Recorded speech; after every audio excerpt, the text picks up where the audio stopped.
Let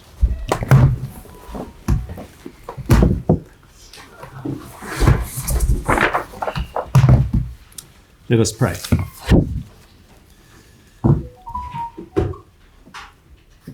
Mighty God, we humbly call on you to bless this council and all who are engaged in the work of local government in our city.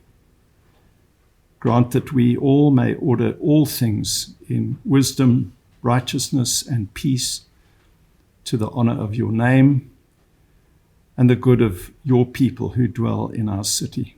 Amen.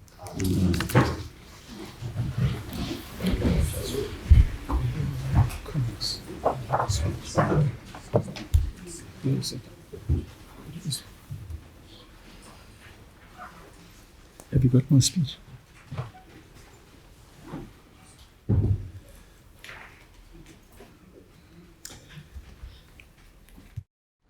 afternoon, fellow councillors and members of management. Thank you. I was just waiting for my speech. Thank you.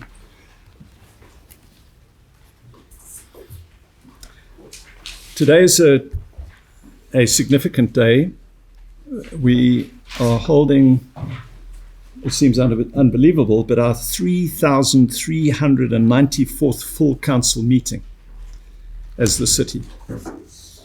And as we all know, we're also commemorating 131 years since the city's declaration as a town.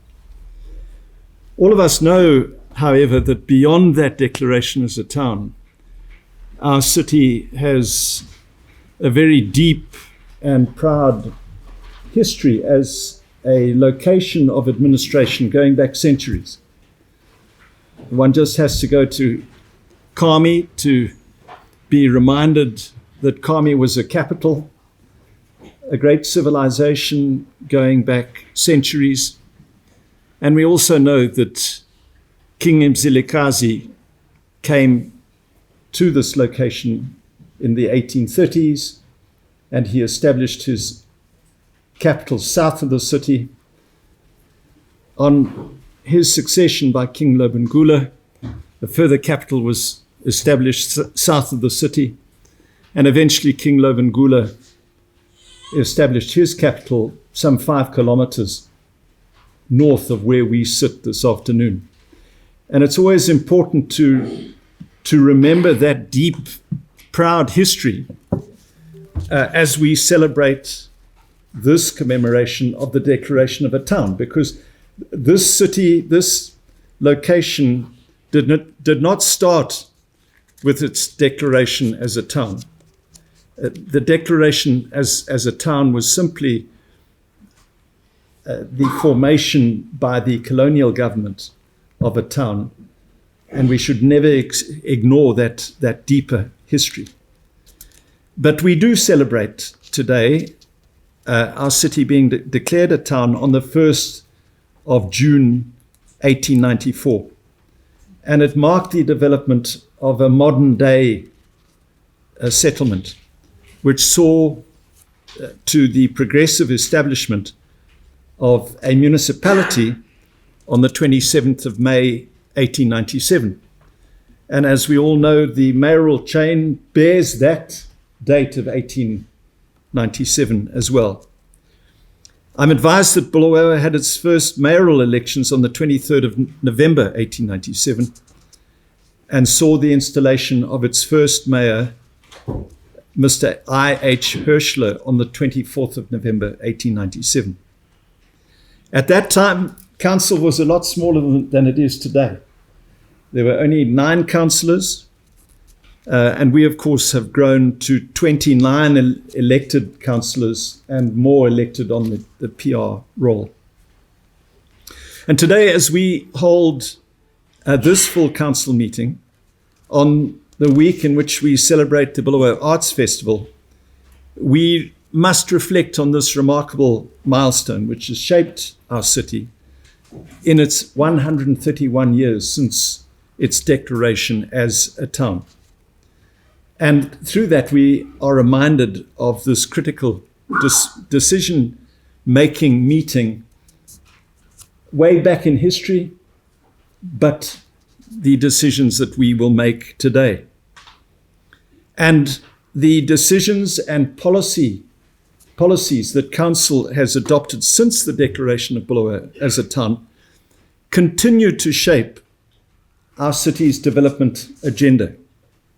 And so as we hold this meeting today, we need to be reminded of the role, the very important role that we all play, that has lasted generations as we look to the future, and the seriousness of the role that we play in developing our city. Because the decisions that we make will define the future of this city, not just in the decades that lie ahead, but the centuries which lie ahead. I'm told that, Town Clerk, that you've arranged for the minute book of the first council meeting. I think it's there, to be placed, and a picture of the first mayor and councillors of Bulawayo. These are the men and the women who laid the foundations of our city as a modern day town. And I'm sure that in time to come, our photos and our minutes will be studied and judged, either in a good light or a bad light. And so we need to be cognizant of that today. I want to thank our record section for preserving this historic information. But as we think of the past, we also need to think of the future, particularly in the context of our attire today. And I hope that you find my own attire satisfactory today. It's not, except the headgear. But in all seriousness, colleagues, the celebration of culture isn't just about history and tradition. As we look to the future, we need to recognize that the celebration of tradition and culture can and must be a critical component of our city's economy going forward. As we seek to reimagine the economy of our city, we mustn't be locked in the past and the big factories, for example, of the past, which we may not be able to resuscitate, given the changes in the world in the last 40 years and the emergence of the Asian tigers and China. So how do we reimagine? Where's the low-hanging fruit? And I believe that the lowest hanging fruit lies actually in the magnificent culture of this city and its traditions. Because through the observation and the celebration of that culture, we can promote tourism. If we look at other cities throughout the world, if we go to cities like London or Tokyo or Nairobi or Addis Ababa, you will see that a key component of tourism is the celebration of the cultures of those countries, of their traditions. And so going forward, we need to remember that this isn't just about the garb that we wear today. This actually can be a critical component in boosting our economy as we respect traditional historical days of great historical significance in our city, when our city was first occupied, as we celebrate Kami ruins. We need to work on that. And Town Clerk, I recently had the opportunity to go and visit Kami ruins. And I have to say that I was absolutely appalled by two things. The road to Kami ruins, you need almost four-wheel drive vehicles to get to Kami ruins now. What does that say about this historical site of such great significance? And when one goes to the King's Enclosure, and I encourage you, councillors, to go and see the King's Enclosure at Kami Ruin, because when you look out on its northern aspect, All you hear is noise from the quarry, which has been allowed to be developed right on the boundary of Kami ruins. What does that say about our respect for our history? And one of our iconic sites in our nation, when we have allowed that to happen. So we need to be proactive. We need to work with all communities in our city, all faith groups, to understand the diversity, the rich tapestry that we have in our city, and then develop that. We need to identify the historically significant sites. King Lobengula's Parade Square, which again is a disgrace. It has become a dump ground. How can we as a city allow such a historically significant site to become a dumping ground? But it goes beyond, and this is my concluding remark, it goes beyond simply protecting that. It goes beyond that. We need to be innovative. How can we use these dates? How can we use this culture? How can we use this tradition? How can we use these sites to develop them so that they then attract tourists to come to our city, and tourists in turn boost our economy, employ people, help our hotels, help our arts and craft sector, help our women who are such talented artists. These are the challenges that I believe that we face critically as we go forward. But having said that, I wish us all happy Bulawayo Day and happy Arts Festival Week. Thank you. Thank you.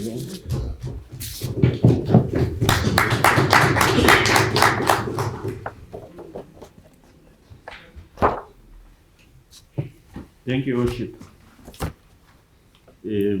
Councillors of the city, stakeholders, management, and ladies and gentlemen of the media. The legal question being confirmation of minutes of the ordinary meeting held on the 7th of May 2025, attached as Annexure A, pages A to T. Thank you, Worship. Thank you. Do we have a proposer to adopt those minutes? Sign. Thank you. I accordingly sign. Sorry, Your Worship. Yes. Thank you. On a point of order. Yes. That is today the resolution that we made in the that one is the directed on how to dress. And not all of us comply with the worship. Can we please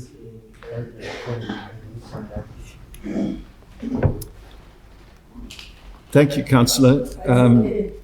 You second? Thank you very much, Your Worship. Our city controls the worship who are not dressed according to the day. President has already been set in this house, Your Worship. And I think for today, we really need to pardon them. So that next time, on this day, they don't come dressed like that. Thank you. Ma'am.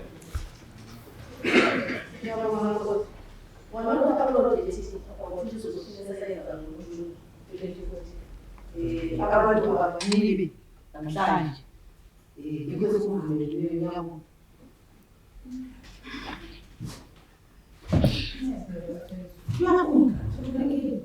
Does anyone else want to contribute? Bearing in mind the meeting, the last meeting that we had and the long discussion that we had about attire, I asked that we keep this short as possible so that we can get down to the business of the day. But Councillor Ndlovu, you have the floor. You had your hand up first. Do you want to contribute? Oh, thank you very much, Your Worship. I think that as a matter of principle, we need to follow our resolutions. And therefore, Mr. Mayor, as the chairman of this meeting, it is upon you to identify councillors who are raised contrary to the resolution of council and ask them to excuse themselves. Thank you, Your Worship. Ma'am? Sir. My 67-year-old eyes are failing me. Maybe spiritual correct. First and foremost, I think I would like to comment on councillors. They are addressed very well. Congratulations, especially Councillor Otingo.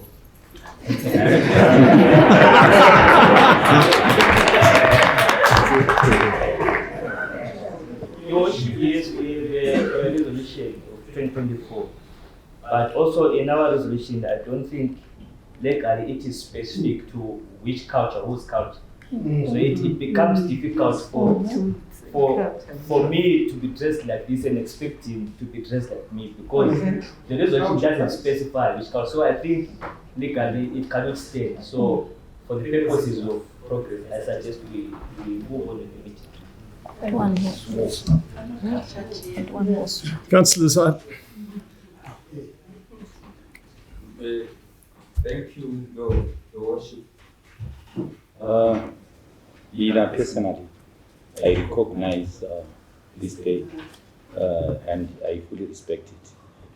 Unfortunately, I'm caught offside because of my traveling. Full Council started at 4:30. I could not drive home, so that I dress like everyone here. But if the House says we must move out and respect the day, I will follow that and follow suit and obey the procedure.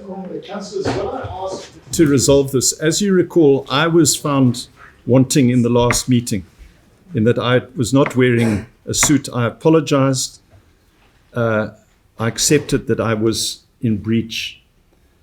And I think certainly Councillor Hove has made the same acceptance. I think what we should do is move on. Every councillor is important. Their contributions are important. But your point is correct, Councillor Moyo. We did pass a resolution. The other Councillor Moyo's point is equally correct. It doesn't specify what culture you are celebrating.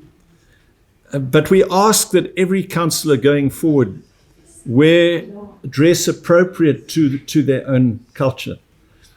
Councillor Nkomo, for example, we don't want to eject because he looks as though he comes from a mountain kingdom. Yes, it's a Soto culture. Yes. Can we move on that basis? Yeah. Imbuzi phakamisa umsila kodwa siyabuza ukuthi ngeyini. Why kumele sidinge ukuthi sisebenzele iculture? Sibona. Why? Yabona.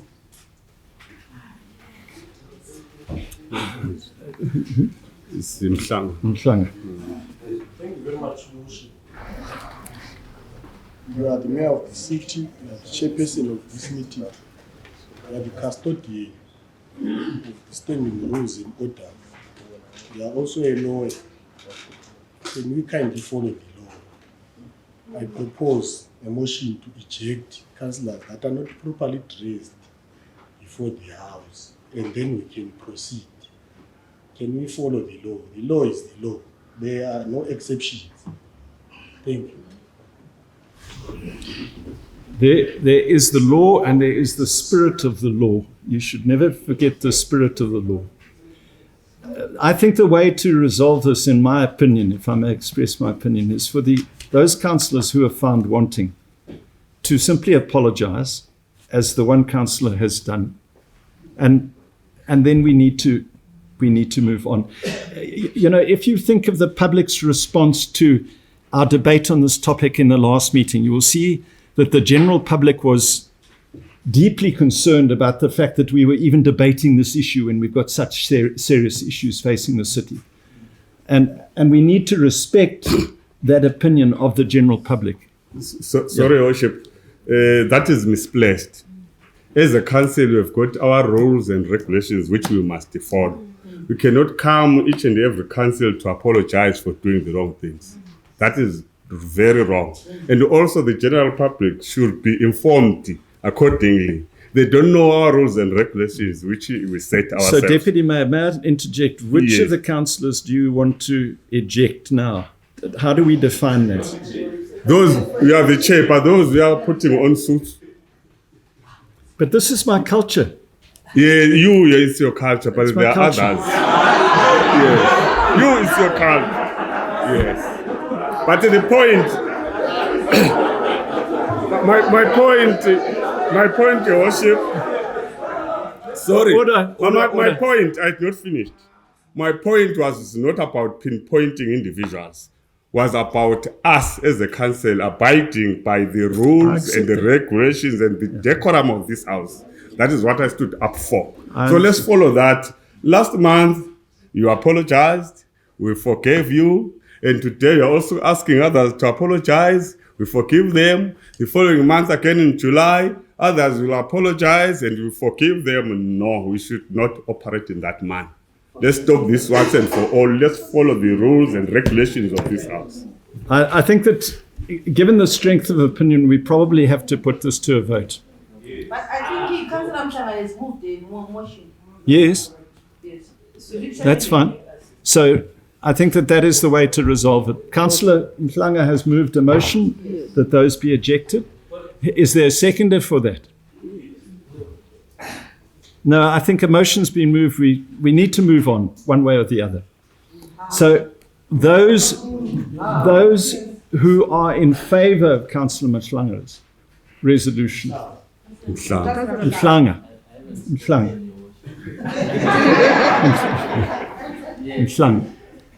Please raise your right hand.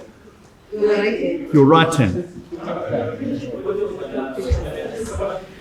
I have a point of order.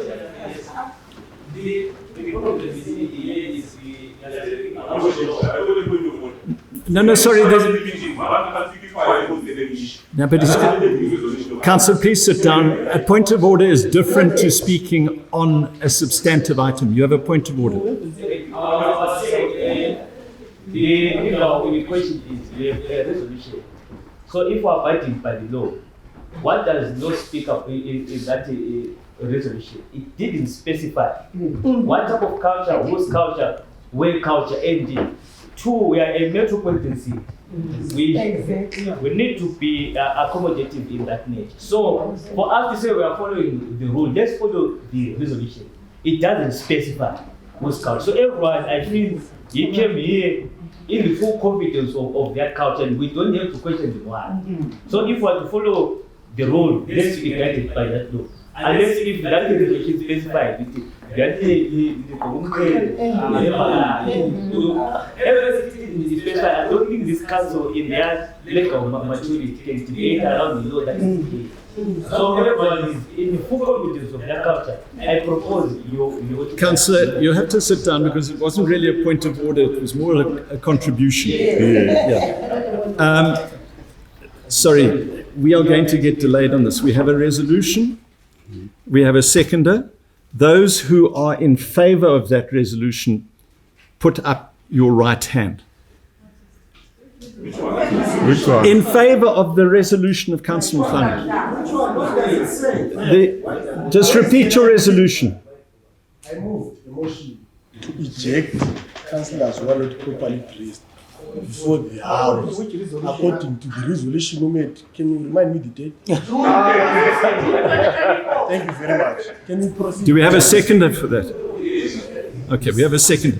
Those who are in favour of that resolution, put up your right hands. It's just been read out. Councillor, is it not clear what you are voting on?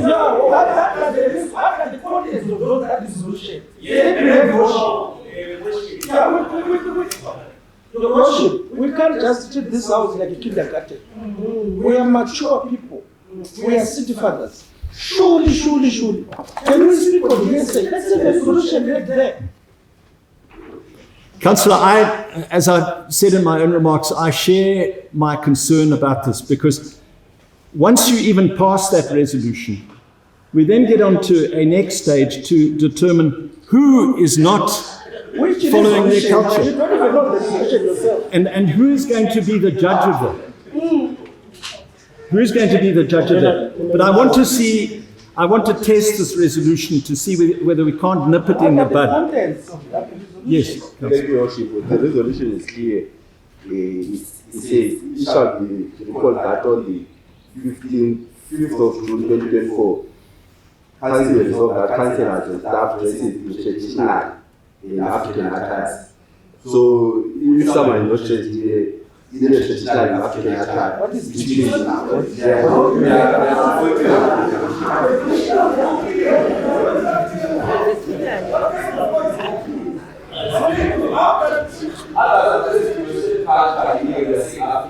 Councillor Moya, please just sit down. I've heard you. So, councillors, if we take, sorry, please. Councillor, please sit down. I've given you. Councillor, please sit down. I tell you, but please sit down. Can we? I want you to confront this issue. Let's take Councillor Mabuto. Look at his shirt. What culture is that? It's Western. What did Nelson Mandela? Please.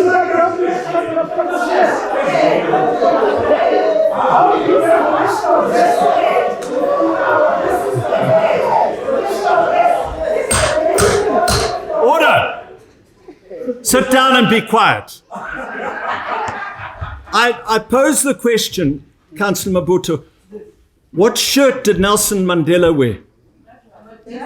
And was that an African shirt or a Western shirt? It was a Western, worn by an African. It was a Western shirt worn by an African.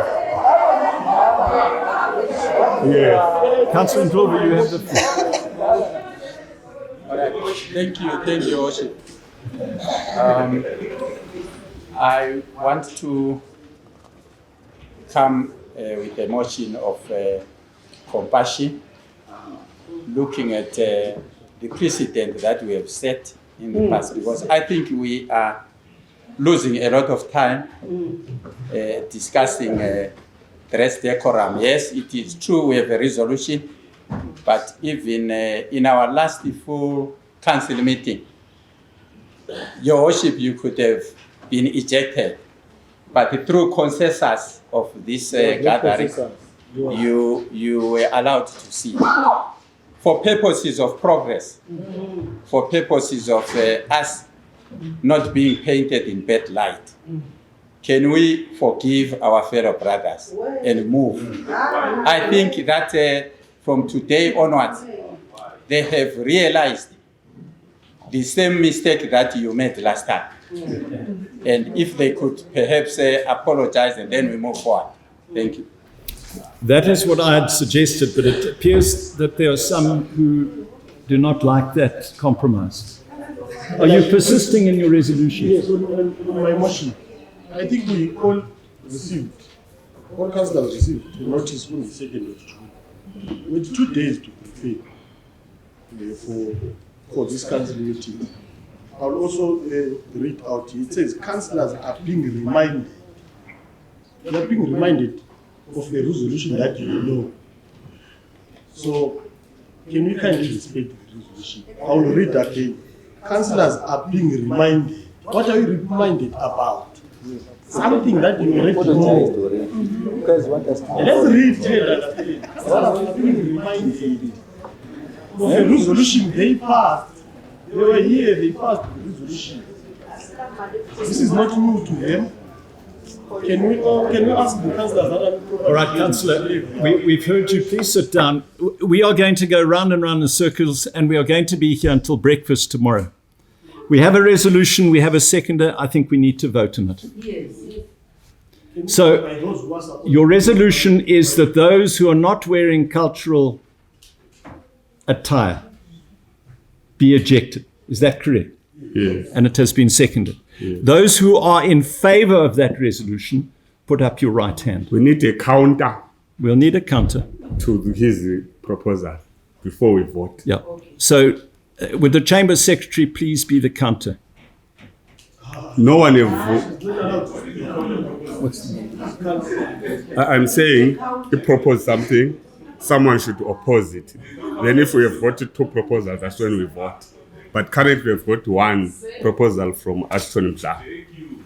As for the second opinion, the different view to, yes.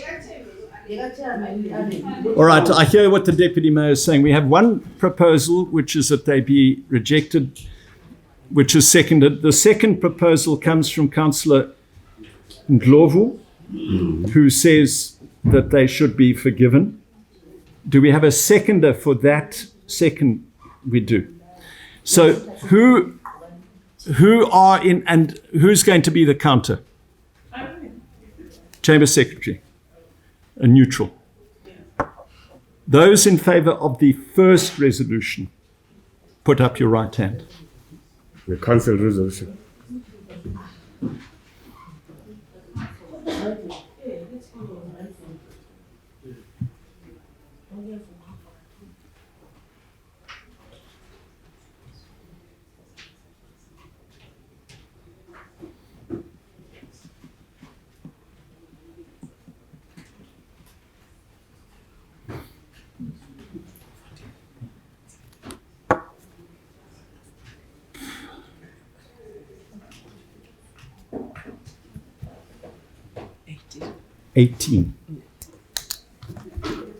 Those in favour of the second resolution.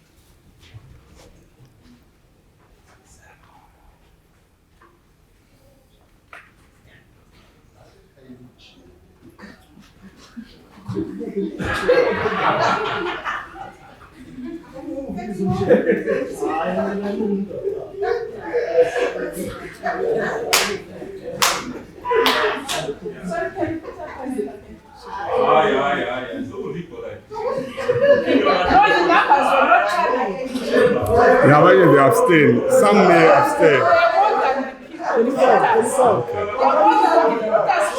Order.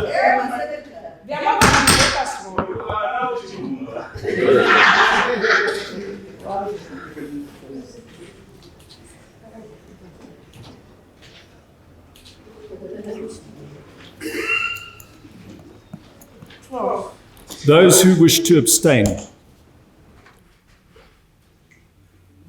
I want to abstain because ngilisabela Bulawayo.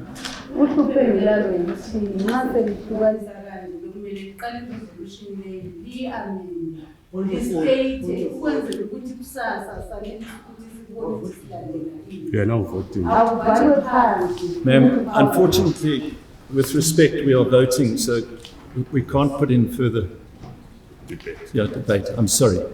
But you abstain. We will record your vote as an abstention. Thank you. So the motion carries, but it's not the end of it, because we now need to determine, and this is the difficulty, councillors, who is wearing cultural attire and not, and who is going to be the judge of that. What are the results? We're just voting. The results were 18 to 12 with one abstention. Let's continue. Maybe worship. We should not go to the field of play and play. After playing, then we start setting the rules. First we set the rules of the game, then you go and play. Now we've played, it's 12-18. We should not then set the rules now when we voted.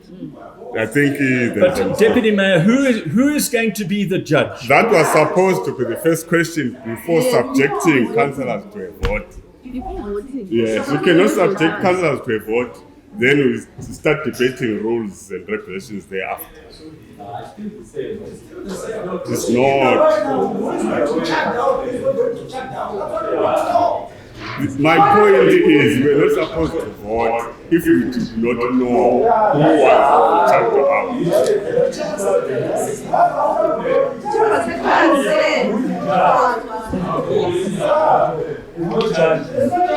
Then why were you voting?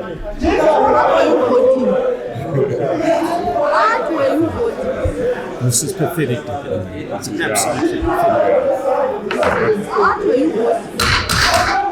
Councillors, please be quiet. Councillors, order. Did any of us listen to the opening remarks and the history? Yes.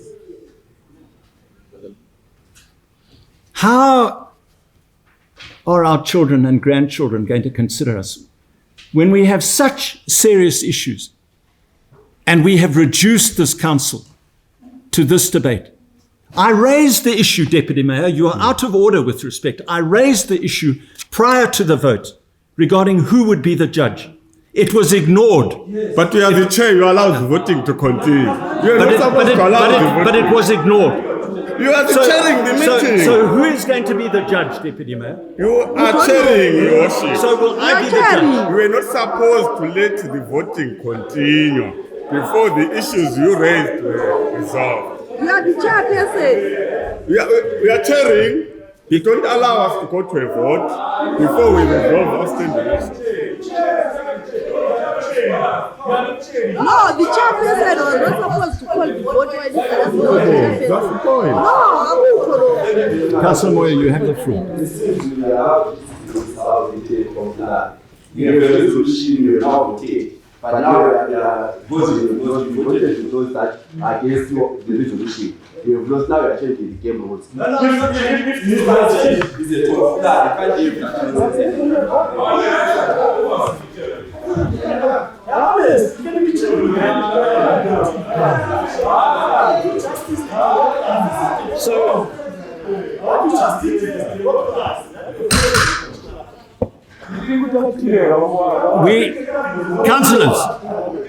Councillors, are you interested in the serious business today?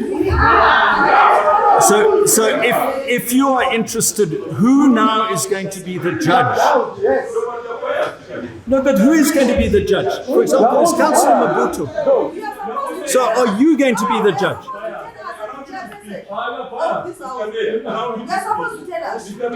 You've got the floor. Mr. Mayor, allow me to speak. We are saying the resolution is key. That we say that on this day, every council will be putting on African attire. Cultural account.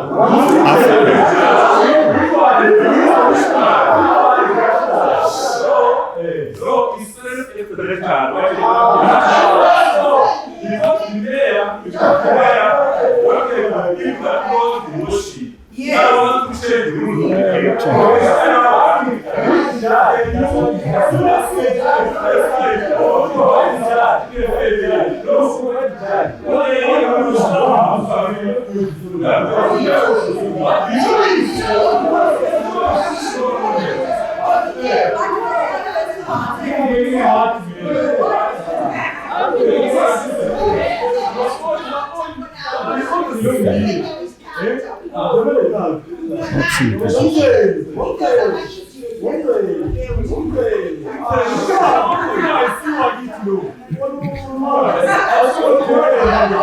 Councillor Mabuto.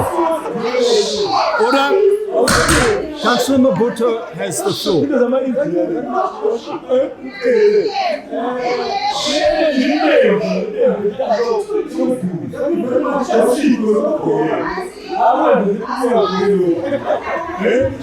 Councillor Mabuto has the floor. Go ahead, Councillor. What is disheartening is that we are going to be regarded as the worst council ever. Surely residents were being beamed live, world right now. Let's follow the rules. And we are spending nearly an hour discussing on who should be chucked out. Who should be chucked. Seriously, when we are supposed to be discussing serious What's the purpose of having those rules? Are we really, Your Worship, are we really city fathers and mothers with the debate which is happening here? I think we have totally lost direction. We have totally lost our moral credentials as a council. And we should be embarrassed by this act. Rules are rules. Councillors, let us restore order to this meeting. We have passed a resolution by 18 to 12.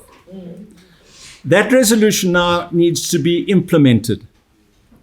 But the question remains, So do you want me to be the judge? Yes! Is that the broad consensus? Yes. Correct. Yes. We are the chair of the meeting, we are in full control. So you want a Scotsman, councillors, you want a Scotsman to please listen to me. You want a Scotsman to determine what is African culture and attire. Is that what you're asking? You can't be a Scotsman and a Bulawayo man. We are Zimbabwe, we are not a Scotsman. We are Zimbabwe, Your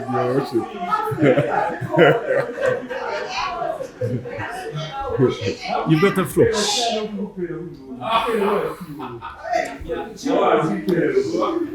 Please give the councillor the floor. Yeah. My thinking with worship is that this is subjective. This is why this Junjalo, I put my brother sitting next to me here.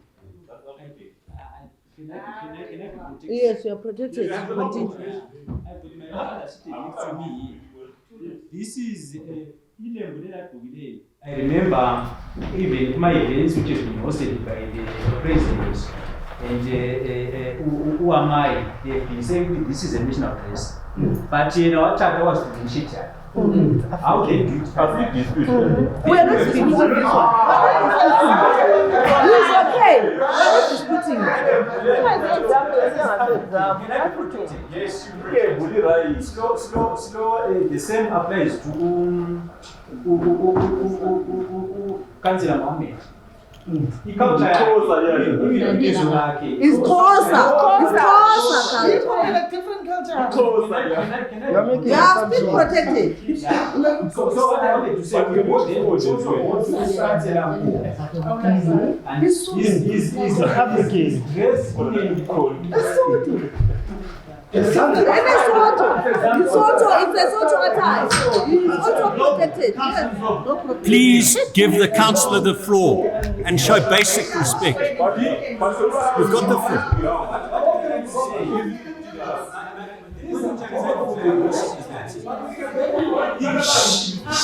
You have the floor. Speak. There is a diversity of culture amongst ourselves. And it also becomes very difficult to say this one is accurate, this one is not. So I just wanted to propose that second what you said, that let's try for today, that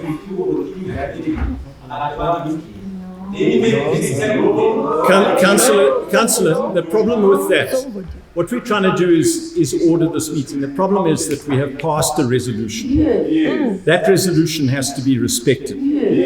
The problem that we face is the problem that I raised before the resolution. And that is, how do we judge? And is the general view of this meeting that I judge? Yes. Judge. I'm going to then, in the interest of move, and I'm going to, in judging, give those who are accused an opportunity to defend themselves. I see two councillors who do not appear to have anything resembling to African culture. Councillor Hovey.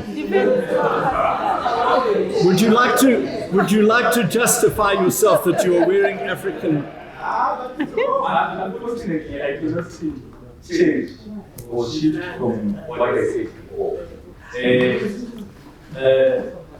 I said I fully recognize the day of our being 131 years. I fully recognize and respect the tradition. I know we might have disputes to say which tradition and that, but the fact is that we are in flower. The common tradition is this one, like this one, which is being worked by my fellow councillor here. But I request the House to pardon us The reason being, when the resolution was passed, unfortunately, I was not a councillor by then. Then, number two, I also... You're not a councillor by then? I was recalled. What June? No, June 2024. Yes. No, he was here. No, wait. No. Then the second thing is like, Sile, we are wearing different things here. But if we can record that for future purposes, to say, next time, let's be guided by the resolution that we are going to make today. Because it looks like we want to amend now, to add on the previous one. Because we have a dispute already. I'm trying to move this. Now, can you not excuse yourself and go and get some help? I stay, go to back. It's I can borrow this one from my brother. This one. Can this one Yes, can you borrow Councillor Maposa there? I think, yes. So I think I'll just.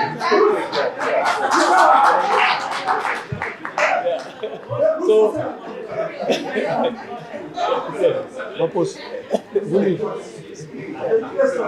but I think I have already apologized to say, councillors, we are very sorry.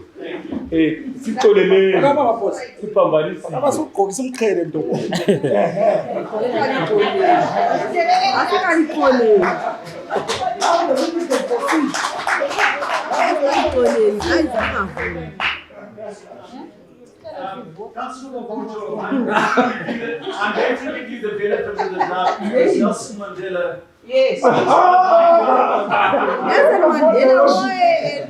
am probably against Joshua. Probably I'm as possibly smart as nobody could possibly be. So you can sit down in honor of our joint hero, Nelson Mandela. That leaves my colleague from Ward 1. Sir, please provide. I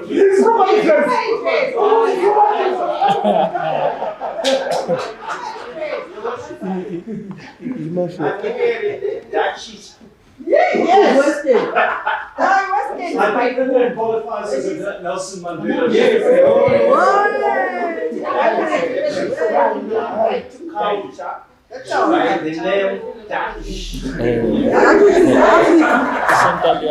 Thank you. Please sit down.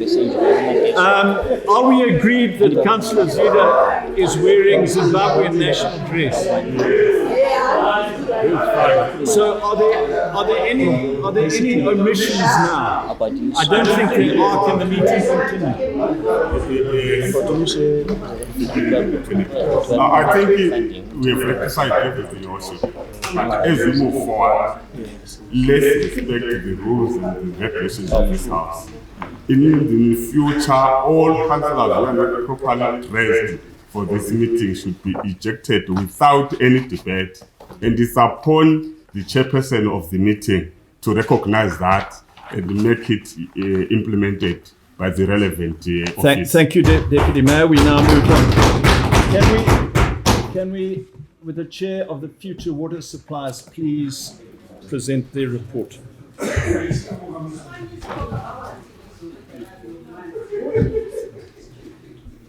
I move the report I move that the report of the Future Water Supplies and Water Action Committee meeting held on the 6th of May 2025 is submitted, be received, and the various recommendations contained thereafter be adopted. A seconder for that. Seconded. Any debate?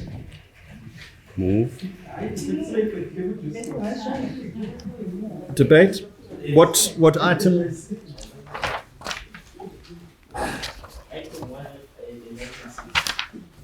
Okay, speak to item 1 first, please. I'll just combine because it's just one sentence. Only to say that not committee specifically focuses on the technical elements in terms of provision of water. And in terms of I noticed that not much has been done in terms of providing practical solutions to the problem of delivering water to the residents by this community. And in terms of ngabona ukuthi izafaka inkinga as a council who is wanting to propose i-water utility ebadaleni. Why is decision njalo? Number one is, I remember in this very committee, our team levels were very low last year. Now we are coming with the issues to do with pumps and pipes.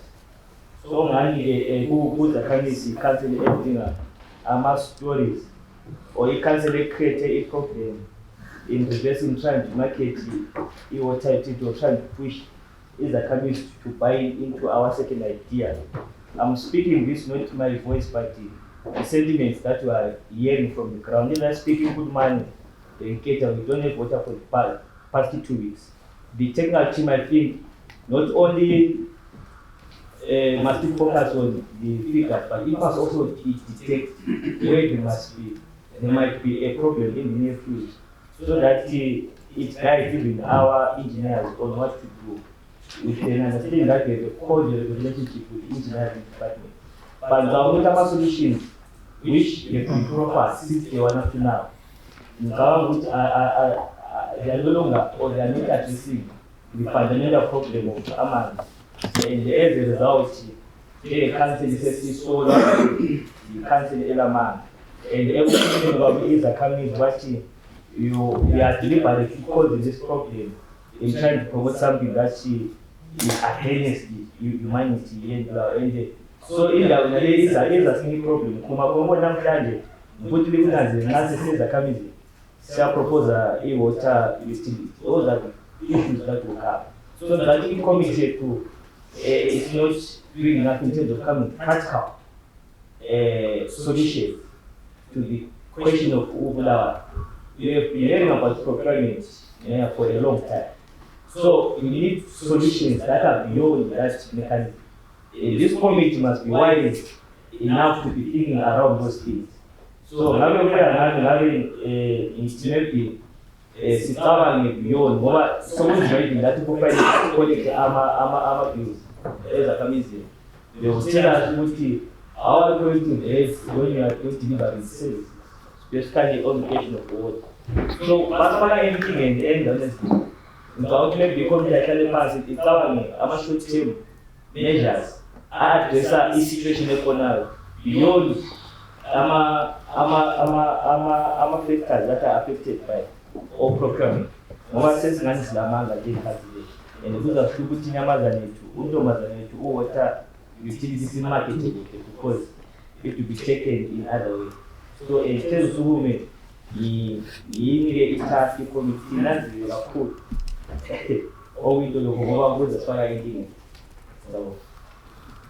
We're on item 1. Any other contribution? It was 6. Touched on item 6. Yeah. On item 3. Item 3. What item? Item 1. Please speak to item 1. Thank you, Your Worship. My thinking is that the future water is hamstrung by what affects the city council in its entirety, which is resources in terms of creating more water sources. We all know that as a council, the prerogative to provide water sources and water to the local authorities is ZINWA through the Act. And therefore, future water's mandate is to sit down and maybe propose to City Council on coming up with the aquifers and maybe also being the go-between in terms of engaging the government through the City Council CEO and yourselves as the mayor. Beyond that, Your Worship, I don't think there's much they can do Because if you read back and see, we have spoken, they have spoken to the issue of Nyamandlovu aquifers. We have spoken about the drilling of the 400 deep wells. We have spoken about the alternative in Mganwini. And all those have been taken up well by this August House. But what has been the Achilles heel is the inability to raise enough resources, Your Worship. So I think the thrust now should be focusing on how, if we are to save our water situation and improve it, it should be on how we look for money to drill these deep wells that we have spoken to, and maybe to try and talk to government about them. But although I know government also is challenged with the issue of resources, hence Kwai Shangani is not coming through, hence we still have a shortage of dams. I always read and listen with a heavy heart when residents complain in my group, when they are complaining about the issue of water and the issue of best sewers, despite trying to explain heavily that as long as we remain with inadequate water, we don't have, we won't have answers to the best sewers, because these things have a serious correlation. I wanted to request through you, Your Worship, that can we have enough circulars that speak to the residents about the shortage of water, and make them aware that even if the rains were to be excessive, the capacity of the Bulawayo dams as presently are, the number of the dams in Bulawayo are not adequate to supply the people of Bulawayo with water on a daily basis. And therefore, it becomes a clarion call for all of us in Bulawayo, even the residents themselves, to try and come up with solutions. I think we can even contribute $1 each, the whole of Bulawayo, to deep these wells, these 400-meter deep wells. It's time we shifted. Your Worship, in your preamble, you spoke eloquently about shifting focus from running those very big factories that will employ 400 or 500 people at a go to probably small shops that will also create revenue streams. Similarly, Your Worship, in the issue of water, I think to curb diseases, the outbreak of diseases like cholera, typhoid, and bilharzia, we need adequate water and adequately clean as well. Residents must also contribute to this comfort that they are seeking. Although they are paying their rates, it becomes a very hard and difficult thing to accept that they are paying rates and they are not getting the service they so deserve. But Your Worship, we must also agree that the residents are also behind in rates payment, and it also suffocates City Council in ensuring that it carries out its mandate of proper and accurate service delivery. It is therefore my humble submission, Your Worship, that we try and request those that are willing to participate in our development and ensure that at least we raise money through donors and through ourselves. We drill these boreholes, then we can have adequate water. We will improve our lives. Thank you so much, Your Worship. Any other debate on 1? Can we move to 3? Thank you, Your Worship. On item 3, I want to speak to alternative sources. Your Worship, we had a near catastrophe, as one of my fellow councillors has alluded to. Our zone, that's Geta, Nkulumane, Mganwini, and all those adjacent areas, we are entering our 3rd week without water. And when we talk about future water, we need to pay particular attention to the present reservoirs, the present infrastructure, and also look at the alternative sources, like the item speaks to. Had it not been for the alternative sources that Council has been paying particular attention to, that is exploring underground water, drilling bores, making sure that we tap into that resource, I think we would have had a catastrophe. As I speak right now, we also had vouchers also coming in handy while they are working, while City Council is also paying attention to the best pipe, which is along Masia Pambi. So the issue is that we need to pay more attention to alternative water sources. So I want to applaud the department, what it is doing, and also the committee, its recommendations, making sure that we pursue underground water, like my fellow councillors have said. We need also to go beyond looking at what we have now, but look at the future. The future insofar as understanding that the Bulawayo residents, the ratepayers, are not going to be able to rehabilitate or fund the infrastructure outlay, the heavy capital injection that is required to overhaul the rotten pipes. I think we saw a post that was put out today, which was showing the reason why some of these major mainline pipes are bursting. The pipe is completely decayed, it's rotten. And that speaks to us thinking about a policy thrust that is going to ensure that residents are cushioned in terms of their rates by looking at what has been so much in the press, what this council has been so much seized about, talking about the water utility.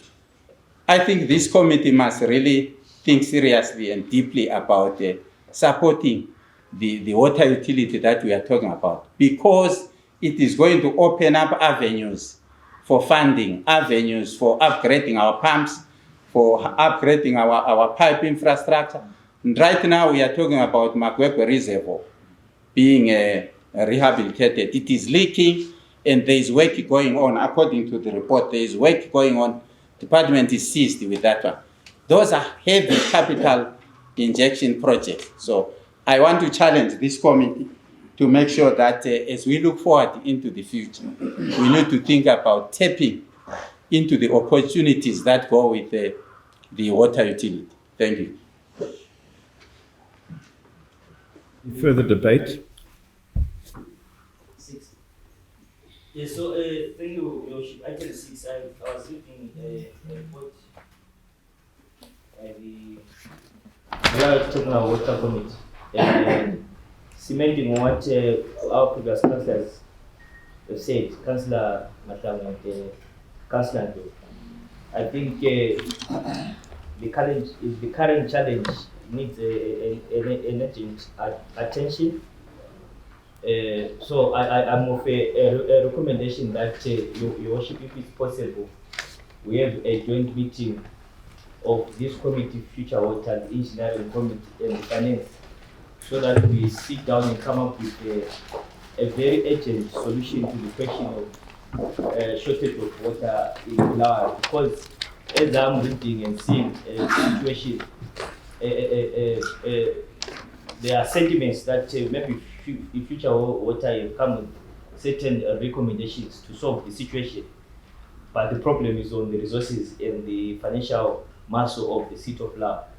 And the engineering department also will be speaking the same issue towards that. So I was of a feeling if we could have an urgent joint meeting for these three committees, the Future Water, the Engineering Committee, and the Finance, so that we critically analyze and come up with the proper resolution that we fundamentally address the now problem of Bulawayo. Because if we depend and wait for a water utility that is to come, we don't know when, if it is to come. I don't think we'll be making justice to the residents in Kimani who don't have water now.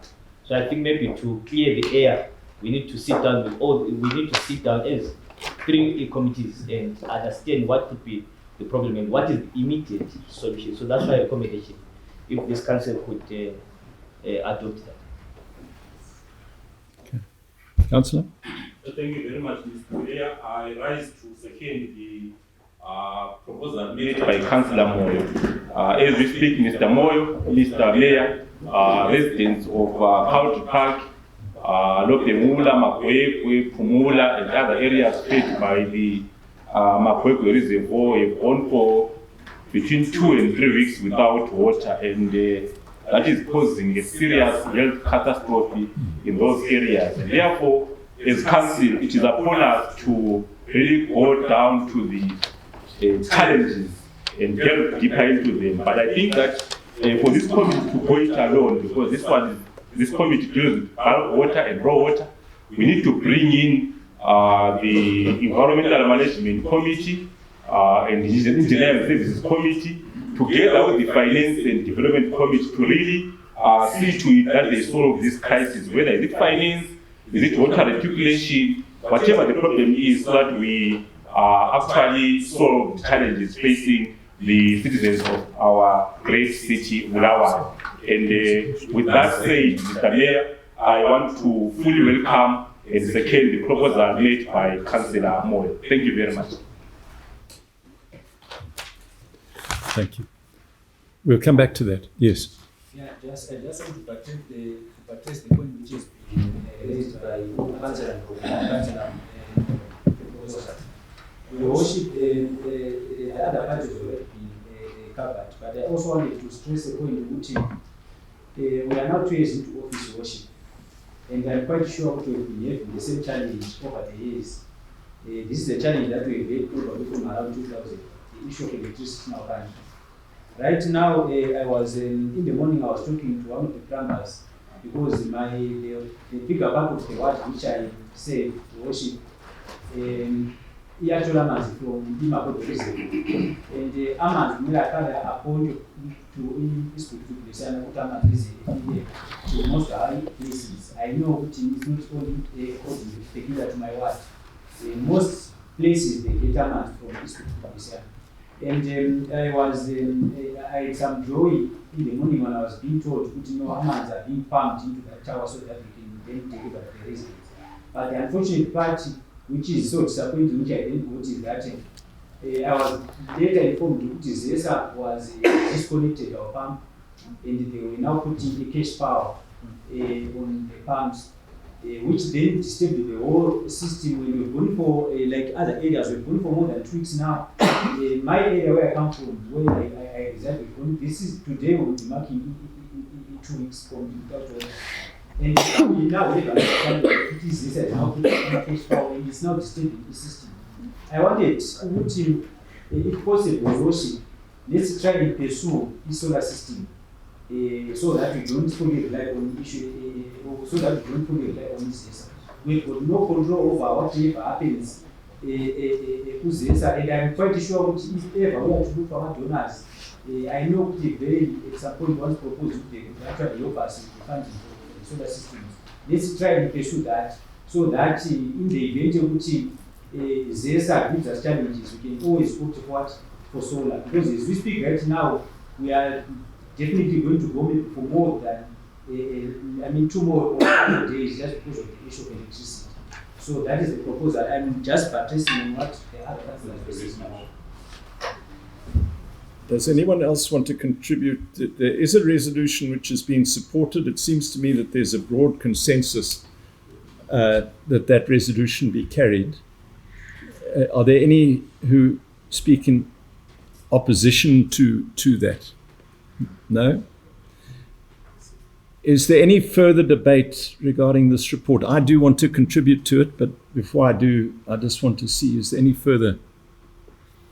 So if I may just make a few remarks, and I'm in support of the resolution, but what I would say to this committee, to the chair, ma'am, and to this wider grouping is that we need to think out of the box. And I want to give you an example, not from city affairs, but from agricultural affairs.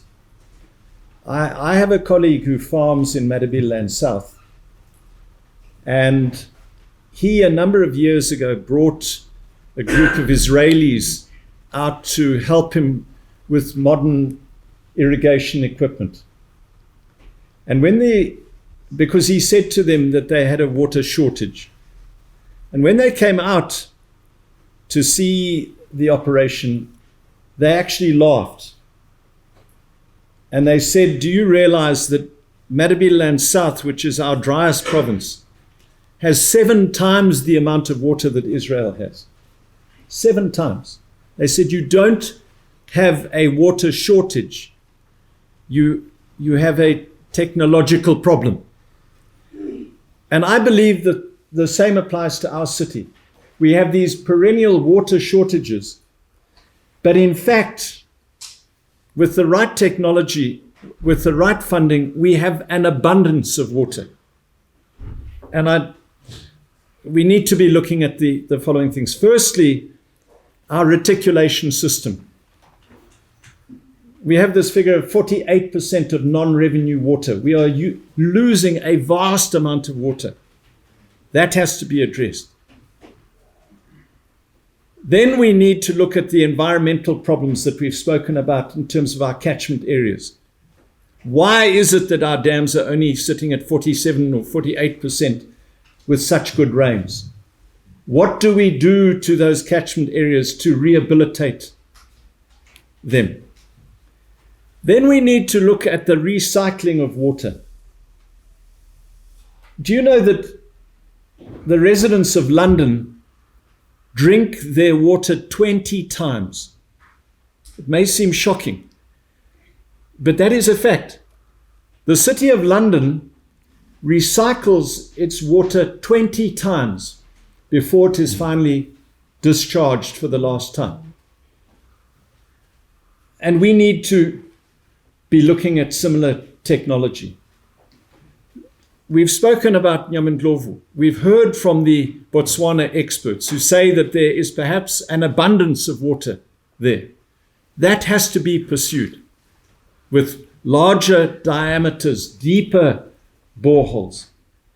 And then, of course, what we are focused on in the short term is glass block, which is now progressing. And we're getting close to reaching agreement on glass block, which we will be reporting on in due course.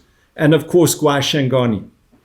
When we look at all of these water resources at our disposal and means of protecting our water, I'm sure that you'll all agree with me when I say that our problem is not a shortage of water. Our problem is one of technology. And so I welcome this resolution. We need to pull all our ideas together so that we have a clear idea of what we need to be doing in the next 5 years, 10 years. Let me come back to my introductory remarks.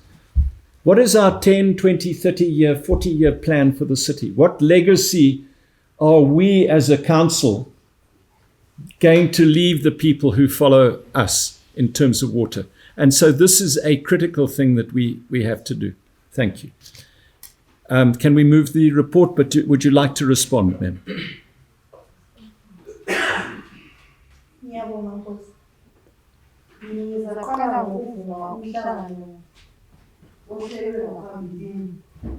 Siyi-Future Water Community sizimisele ukuthi umhlangano lo ube khona kwamakomiti amathathu ngoba ayinkokola kaBulawayo ngezamanzi. Siyavumelana lakho. Sizafisa ukuthi kuhlele lo mhlangano silungise lolo daba. Bese ngibuya ngibonga ukhansela uThakunda ngokukhuluma ngamagesi asemakhwekhwezini. Sivuma njalo ukuthi singuBulawayo silenkinga ezimbili ngohlupho lwamanzi. Silenkinga yamagesi, silenkinga yamapipe. Kodwa sithi ngenkinga yamagesi uveyi usenelisile usitivela ama-solar panels akhona kade sesitores eziyisik sokusele kuphela ukuthi siwafake ukuthi sizame ukuba udaba lwamagesi. Yikho esingakukhuluma siyi-Future Water ngoba sizakhumbula kumhlangano odlulileyo ngoMeyi simthembisa ukuthi amanzi sesizaba sivula lapha laphayana sisayehlisa liyana inani lamapola esasibekile. Kodwa ngendaba kagesi lamapayipi yikho kusibekela sesikhona kade sisithi mayuyu Bulawayo omuhle i-2 lezi eziphelileyo kube lobunzima obukhulu emalokishini ma-Western Suburbs asenelisanga ukunika amanzi ngokufaneleyo kubangelwa ipipe yethu yana esayikhipha inothisi salazisa singubulawayo ukuthi le nkinga yepipe yethu evulekileyo kusenziwa yikuthi namhlanje this week singubulawayo sikwanisa 131 years. Umuntu we-131 years nomuntu ole-16 years ngeke bagijima ngokufana naye. Ngalokho ngizama ukuchasisa ukuthi amapayipi lawa aneminyaka emingaki ephasi. Amapayipi ethu asegugile. Yiyo ipipe esuke yasivezela lo mumo khona akula lona ilothi elingamanzi. Nguvile lezi ezimbili ezidlulileyo sizehlisa kusizwe zikabulawayo siyaxolisa. Kodwa-ke sithi khona ukuthi silungise lokho okwenzakeleyo sidinga i-200 million US dollars ukuthi sikwanise ukurivampa isystem yonke yamapayipi Bulawayo abe mutsha abe ne-16 years ele-131 years namhlanje. Kodwa kudinga mina meya lawo ukuthi sincedisane ukuthi la mapayipi siwalungisa njani. Asomlando kabani kodwa ngumlando wethu sonke sibambisane. Bese ngisithi mina siza amanzi aseqalisile kumazwe ukubuilda up ukuba ama-levels ayakha. Kodwa-ke sizabuyela ku-timetable kade silayo vele. Namhlanje sispeak i-Country Parking lethemba sesiyivulele. Abe-Country Park sikhuluma nje amanzi aqala ukuthonta. Abanye abalandelayo sizalandela nge-timetable naleyana sesivele siyisebenzisa. Siyaxolisa Bulawayo ngokwenzakeleyo ukuthi isepheleleyo kunjalo nje lamabhawuza kasinawo kutsho umhlangano lo esesizahlala ndawonye sizakulungisa. Ngiyabonga.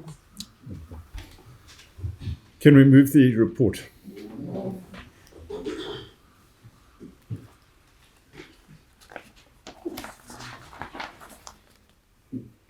Would the Chair of Health, Housing and Education please move the report?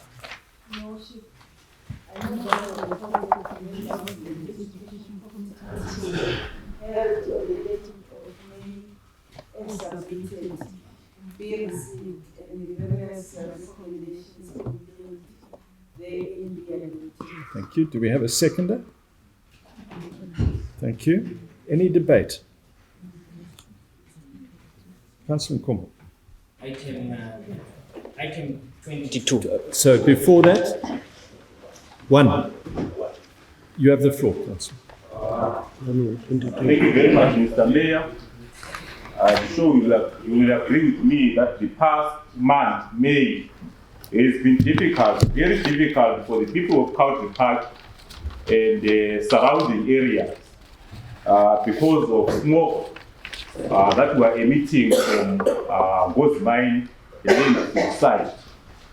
This evening, Mr. Mayor, I want this House to spare some thought for the young men and women who live in Country Park and who are subjected to the toxic fumes day in, day out.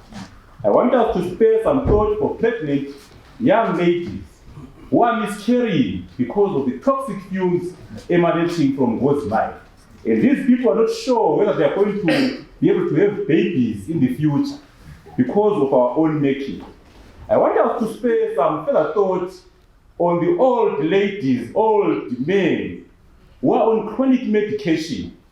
And us as a council, we are day in, day out, subjecting them to toxic fumes because of our own making, Mr. Mayor.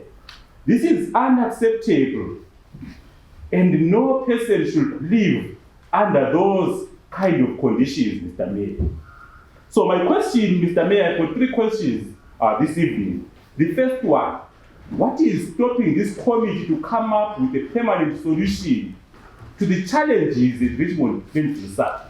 Sometime last year, Mr. Mayor, you know that I proposed that we relocate the landfill site from Country Park to faraway places or to out to the outskirts of this city. That was rejected. But yet we are coming here again and we are unable to manage that landfill site, Mr. Mayor. Now, I note on the report that we have hired plant and equipment for 80 hours. And that's nothing, because how many hours do we have per week? And how many hours do we have per month? That is nothing, Mr. Mayor. So I want the committee to tell the people of Bulawayo, when are we going to have a permanent solution to the challenge that goes mine? The second issue, Mr. Mayor, we know that we already have informal waste pickers and waste collectors at Goes Mine. Those people have indicated that they've got capacity to cordon off the site first. The second issue, they've indicated that they've got capacity to segregate waste at Goes Mine. Why are we not considering those informal waste collectors and waste pickers to properly manage that landfill site and integrate the scavengers at Goes Mine? The third issue, it has to deal with the proposal which was done last year in January, that you are actually flighting a call for expressions of interest to manage that site. But what we have seen so far from regional practices is that they're not interested in waste management. Abakufunayo are tipping fees. To say that they want to collect fees from dumping waste there. Why are we so in particular so in favor of these big guys who are not going to bring anything to this city? And so, Mr. Mayor, as I sit down this evening, I'm calling upon men of prayer and women of prayer in this house, to pray for our management, to have a heart for the people of County Park. We have suffered enough. Our lungs are no longer patient, Mr. Mayor. I thank you very much. Thank you. Anyone on item 1? Item 1? You've got the floor.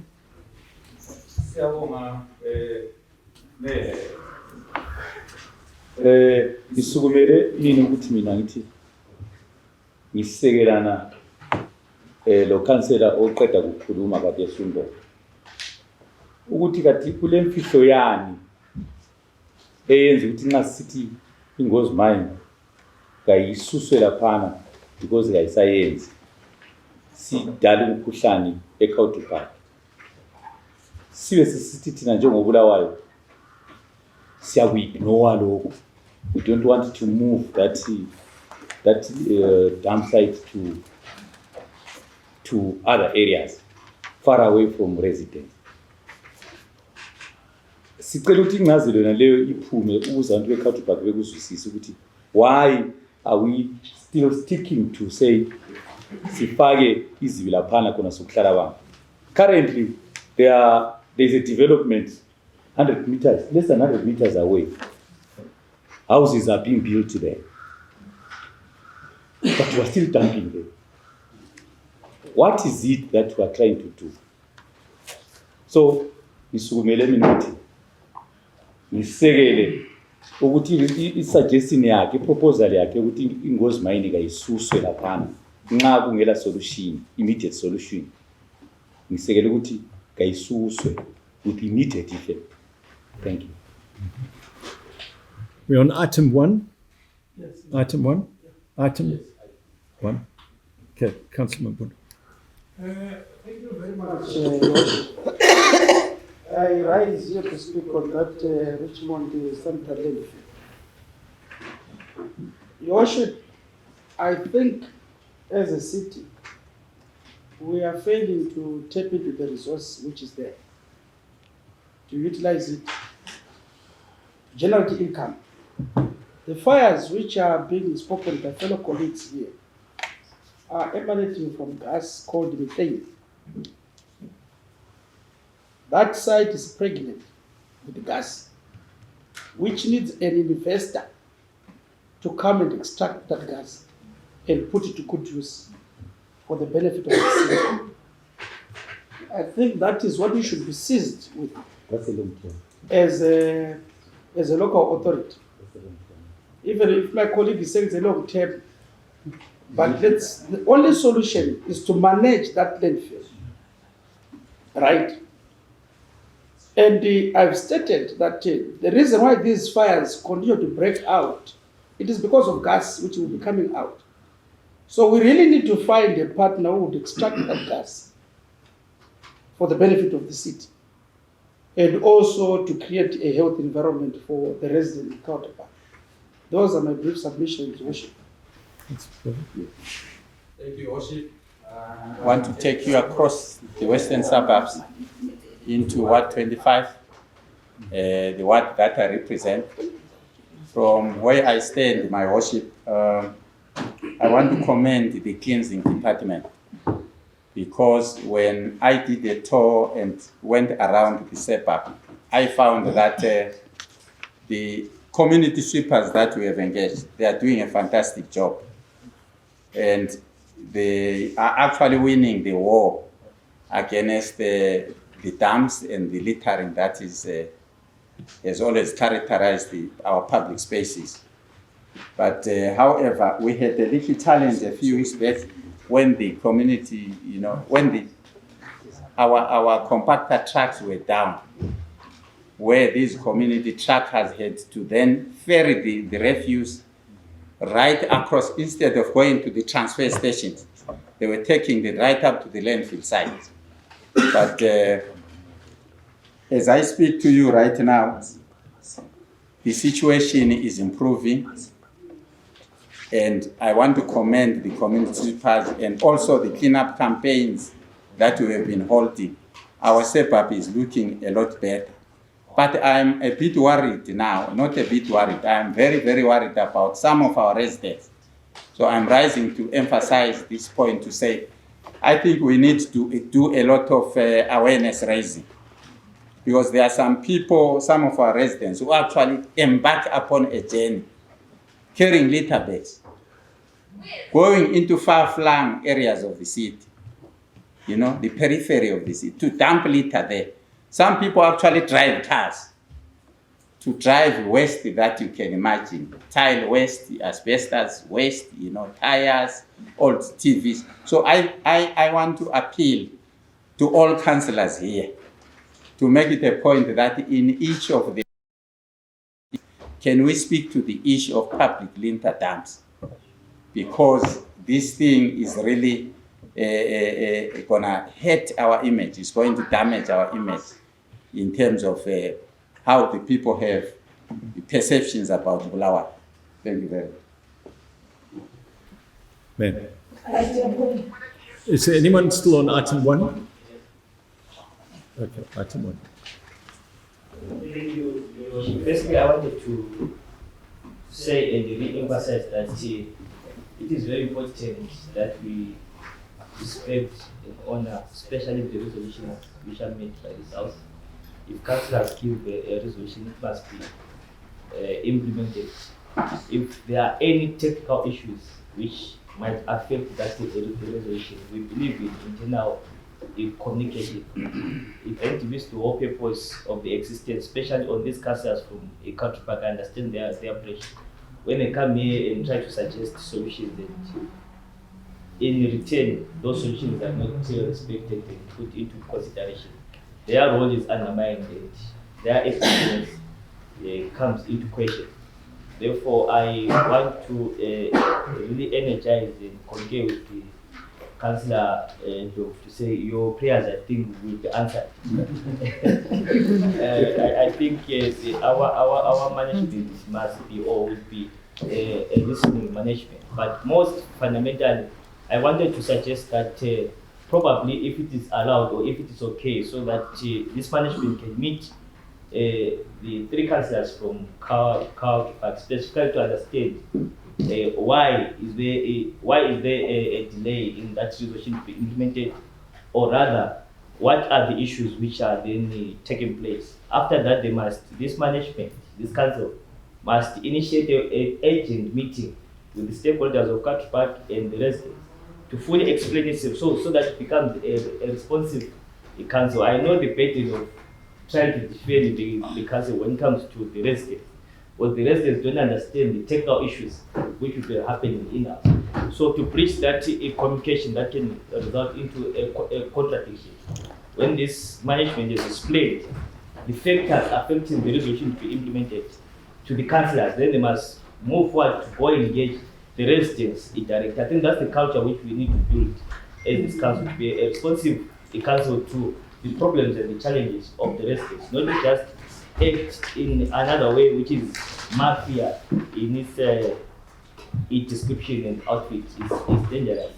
So that has been my recommendation to say, let them engage the council, then engage the resident to fully explain and come up with a proper resolution to fix Ingo's mind. When we were growing up, we used to say Counterpart is the only township with a mine that has no title deeds.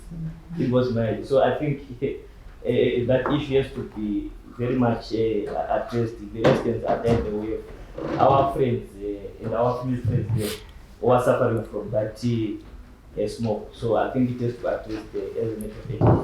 Thank you so much. Anyone else on item 1? Ma'am, you have the floor. Thank you, Worship. Ngisukumele ukukhuluma ngo-item 3 breakfast yensikizi sile-hotspot places siharare ilensikizi mayisisile public transport ehamba everyday kuya koBulawayo. Is it possible to get those buses fumigators ukuze si-avoid insikizi ukuthi sizithole koBulawayo? I think. Thank you. What item? Councillor? 22. Is there any one before 22? You have the floor. Yes, Mr. Mayor, thank you very much for the opportunity. I know that last month this council implemented the dog tire order, and may the committee finish us on the successes of the program, especially noting that just this week we woke up to the news that a young man has been mauled to death by dogs. And in our city, we note that in most residential areas, dogs and cats, stray dogs and cats in particular, are roaming around. And as a council, we allocated the resources for the tire order. May we know how many dogs were put to rest in May, and what is the estimated number of dogs that are still roaming around our streets and they cannot be attached to a particular owner. And also, Mr. Mayor, if this committee wants more resources to be allocated to the dog tire order, can they request, and as a council, we allocate more resources for that particular function? But also, Mr. Mayor, there is a rise in dog bites, and most of these dogs have got rabies. So the committee kayifaka abantu bakoBulawayo into confidence ukuthi benzani ngezinja lemangoyi esezithwalise nzima abantu bakoBulawayo. Ngiyabonga Nkosi. Right. Anyone prior to 22? Sir? 13. 18. Okay, 9. You've got the floor again. Okay, thank you very much, Your Worship. I'm on item number 9. I want to congratulate the department for extending the working days of our clinics.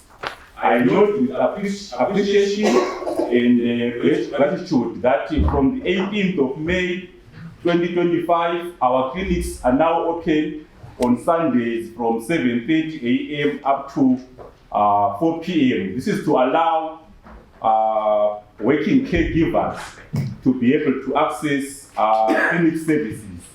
However, Mr. Mayor, you will note that previously, this council has received a motion from residents which were asking this council to open these clinics 24 hours a day and 7 days a week. You will know, Mr. Mayor, that our people don't get ill between 7:30 and 4 p.m. Some can get ill at 10 p.m., at 11 p.m., at 4 a.m. And therefore, it is proper, Mr. Mayor, that we allow that petition by our residents to open our clinics at least 24/7, because our people are commending the kind of services, the kind of care, the kind of attention that they are getting from our local clinics. And therefore, we need to consider that petition. The time is now. Last time we said that we are unable to hire more staff, but that moratorium on hiring more staff has been lifted by the minister, and therefore we should be able to hire more health professionals to help our people, particularly in areas that are far away from referral hospitals. I'm referring to areas like Country Park, that is about maybe 20 kilometers away from referral hospitals. The second issue, Mr. Mayor, I wanted to find out from the committee on when Country Park is likely to get a fully or a proper clinic. Right now, as you know, Mr. Mayor, Country Park is a town with more than 75,000 inhabitants. And that is the second largest suburb in the whole country. And we are relying on a makeshift clinic. And so I want to find out this evening from the committee on when are we likely to get a proper clinic in Country Park. I thank you, Your Worship. Right. 18. Anyone before 18? Thank you very much, Mr. Mayor. Mine is on the housing list form on item 18. You will see that the waiting list is ballooning each and every time, but those that are really getting the stands, they are very few because of the exorbitant prices, because the stands are in the hands of developers. So akuvumi yini ukuthi owakathesi i-council ngokwayo iservice ama-stands ithengisele abantu as of now, because there is a general feeling that the stands, our developers, they are exorbitant. Our poor residents are not able to afford to buy such. And there is a general feeling that i-council ngokwayo is neglecting its duties and wants to take their responsibility into the hands of the private sector. One, they are saying that the servicing of stands is in the hands of the private developers. Now they are saying that you want also to do the water, to give it into the private. So there is a concern to that effect. I-council okwakathesi kayikwanisi yini ukuthi nami ngihambe i-counseling ama-stands aphumile, I've bought a stand from council direct. So it's a concern that is being raised by our resident to say, what are then your responsibility as council when you want to give everything into the hands of private sector? So there's a concern. Chairperson, I don't know, may we look into this? We want our stands that are serviced by council. If it is 50-50, that's okay, but totally to say we don't have our stands, our council that are direct, I think we need to improve on that one. Thank you. Thank you. On that? Yes. Thank you, Your Worship. I'm also on the same item. Your Worship, our role as councillors is to be the link between the residents and the council. And also, we should also be honest. When the residents talk about something which we know is impossible to implement, we should also advise them properly. The issue of servicing stands as council, we know we have got our pre-sales which failed dismally. We still owe some people residential stands up to today. So we cannot go back there and say, let the council do it when we do not have that capacity. Now we are failing to provide water, we are failing to deal with sewer, and then we start servicing stands. Let's be honest enough as councillors and tell the residents the truth. Where we can afford to do the servicing, yes, we do. But when we cannot afford, we should also tell the residents the truth. We are past those issues. What we need to do now is to concentrate on where we can do and concentrate on triple Ps, concentrate on BOTs as the council, because we don't have the resources, Your Worship. I thank you. Are we still on 18? Yes. Okay, Councillor. Thank you, Your Worship. I am on item 18. I support entirely what Councillor Maposa has said, but I want to divert a bit. Maybe before I divert, I must applaud the developer who developed Mahachula East, Enoch Construction. Your Worship, that this is what we call proper stance development, where the developer will put a very good network of roads, very good reticulation system for both water and sewer, and also lighting system for visibility. But I'm afraid I cannot say the same with the most developers, particularly in the ward that I represent, the beautiful Ward 3. Your Worship, there is short service. Half the time, there are no roads. They just run once with a greater and open parts. There are no drainages. And to a point where even the neighboring communities get affected by water that is forced to run down those graded parts called roads to nowhere until they go and flood the houses that were properly built. One area of concern during the rainy season is Mahachula North. It's being affected immensely by the poor servicing in that area. We also have parklands, Your Worship. The drainage system is pathetic, and to an extent, there is no drainage system to talk about. And my biggest concern is that when these things happen, these people already have occupation certificates. The developer has gone, he's on holiday, spending money with his family, and City Council has to bear with the cost of fixing. One area in Mahachula South, we had a sewer which was wrongly built and which was feeding back to all the houses. When I inherited the ward, I found more than 15 houses where sewer was coming in the chambers and the bathrooms and all. And it was a result of poor connectivity from the developer. I want to request through you, Your Worship, that before this, to start with, let's screen these developers with the bad reputation who are fond of taking advantage of our poor and innocent residents. May they be barred from getting jobs from City Council, Your Worship.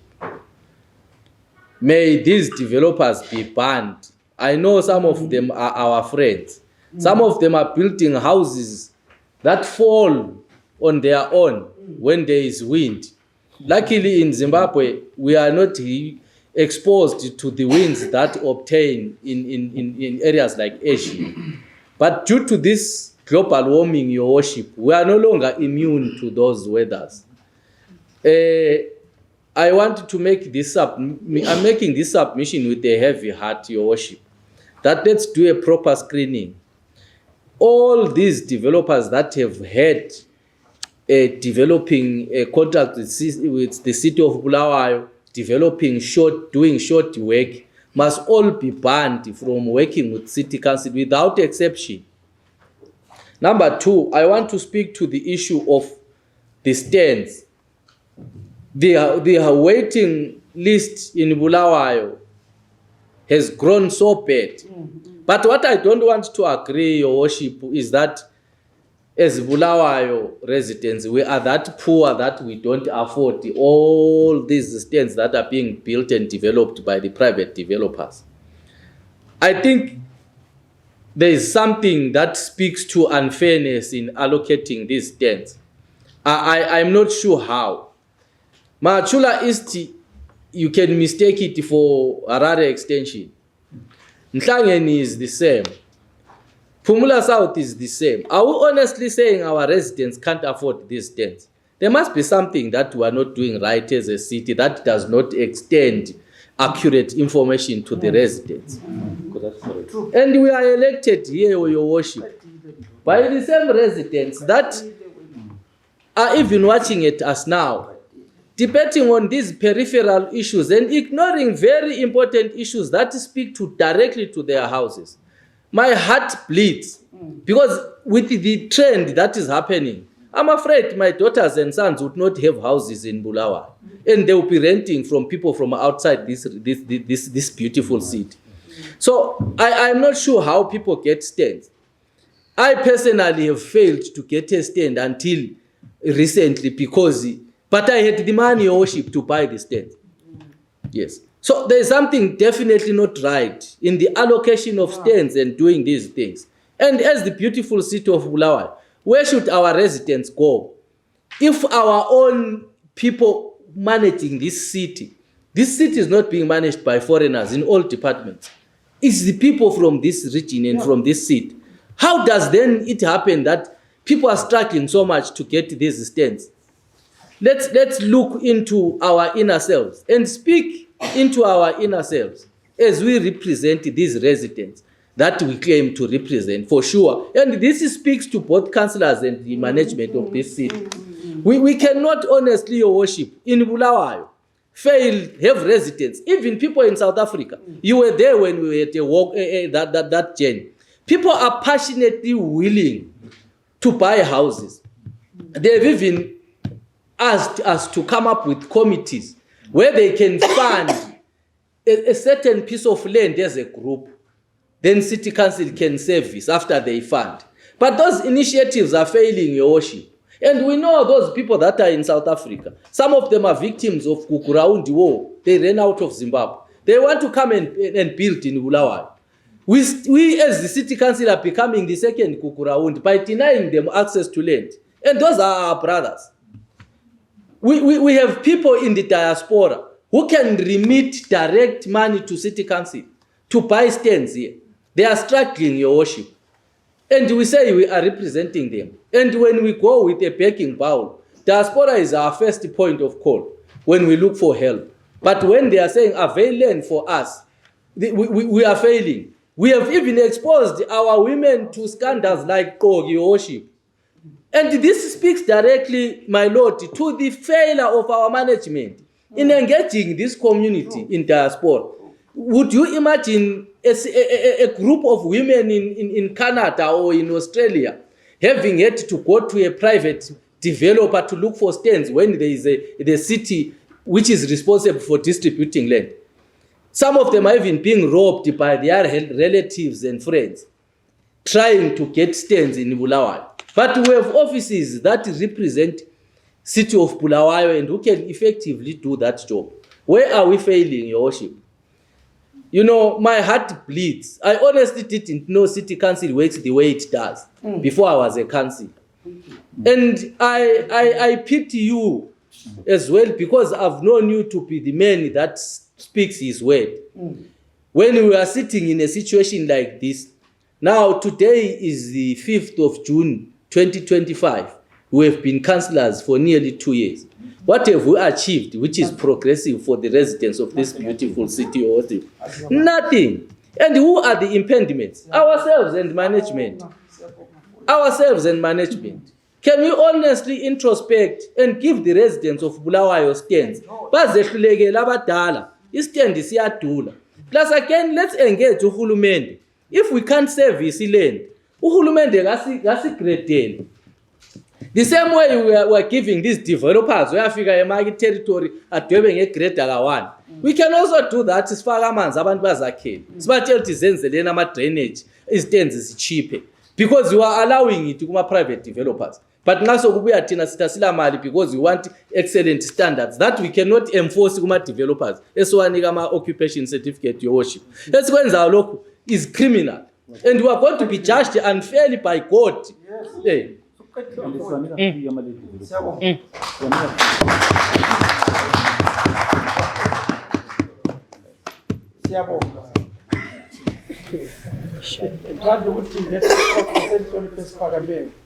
Umfowethu osanda uyicheka ndabakamahlanga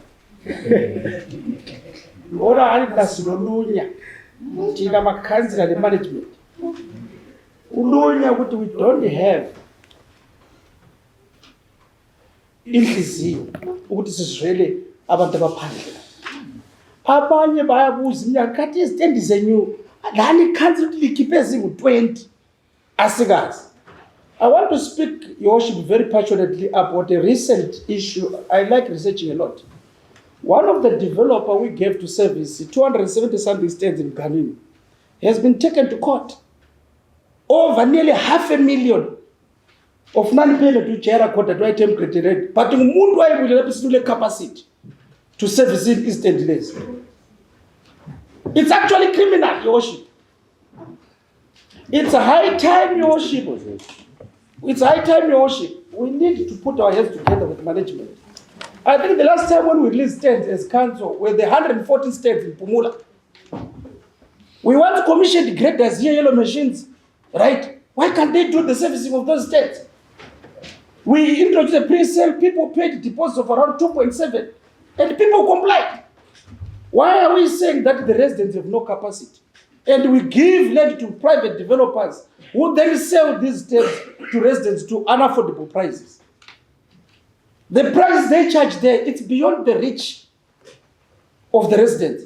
Sile policy lapho nxa sinika istand, sikhangela ontanga, sikhangela abagogekileyo, sikhangela laba nalaba nalaba. Abantu laba bazakhangelwa ngubani if we are not releasing these stands to the affordability of these vulnerable groups which are in the city. It's high time ukuthi nxa sinikeza istand less, even for laba private development. Okunye nathi, let's show that as council we are doing something. I heard the deputy mayor saying that our responsibility is it is our responsibility that our residents get stand. We are here as councillors because we make resolutions which are binding and which are final and which shape the direction of how this thing should be run. So it is correct.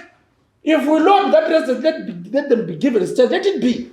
Not that it is not our role as councillors. That is our role. That is the reason why we elected in this office, to provide housing for those residents who are out there. Thank you. Let me just check. Are there any other contributors on item 18 before I hand it to the Deputy Mayor? Okay, Deputy Mayor. Thank you. Thank you, Your Worship. Actually, you've already spoken on it. Yes. Not this one. I spoke before this. No, we're still on housing. Sorry. Same item. Sorry. I beg your pardon. It's okay. I have to be consistent. Sorry. That's fine. Fine. Can we move? We on 18, 22, 19. 19. Who's 19? You. That's I'm 22. 22. 19. You have the floor. Sir. Thank you, Worship. This one is a question to Umama Chair on Ihlalani Kuhle double allocation of stands. I think this has been going on for a long time. May you give us probably a time frame on when this issue is going to be solved? Stands. Thank you, Chairman. 19? Yes, 19. Thank you. I want to concur with Councillor Maposa on the issue of Hlalani Kuhle. That issue should be resolved once and for all. And secondly, Your Worship, as your deputy, let's guide the councillors. We have got committees which formulate policies and they propose to this full council for us to input, critique, and then we pass it as a resolution to the council.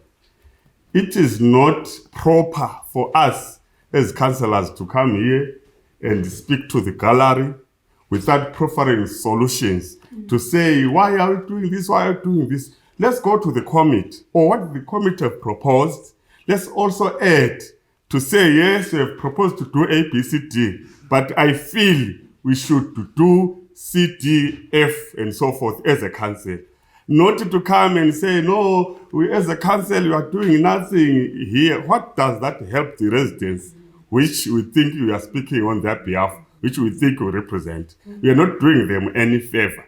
My proposal is that if each and every committee presents a report, let's critique it and add to what they would have proposed to us. Let's give proposals, not to come and play down the report to say, no, we are not doing right to raise days. As council must do this. Who is the council?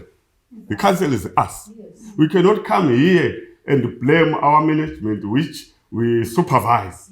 We supervise them on daily basis. We should not wait for this meeting and cameras to come and say, this department is failing, they should have done ABCD, is wrong. Let's do things properly. These reports come before us so that we scrutinize them, we input, then pass. From here, we'll just say move the report. All what we would have said here won't be added there, won't make any sense. So I think as the chairperson and your deputy, let's correct fellow councillors and make sure we do the right thing. Thank you. Well, 19, can we move to 22? Thank you, Your Worship. First of all, I would like to applaud the committee for the great work they're doing in terms of vocational training centers. Our products are very competitive on the market. I have concerns, however, about our recreational sports and arts facilities. I would like to recommend to the committee to look at places, for example, such as Bellevue Recreational Club, which is now a bush. You can mistake it for a snake park. You can actually be bitten by puff adders there because it's now a bush.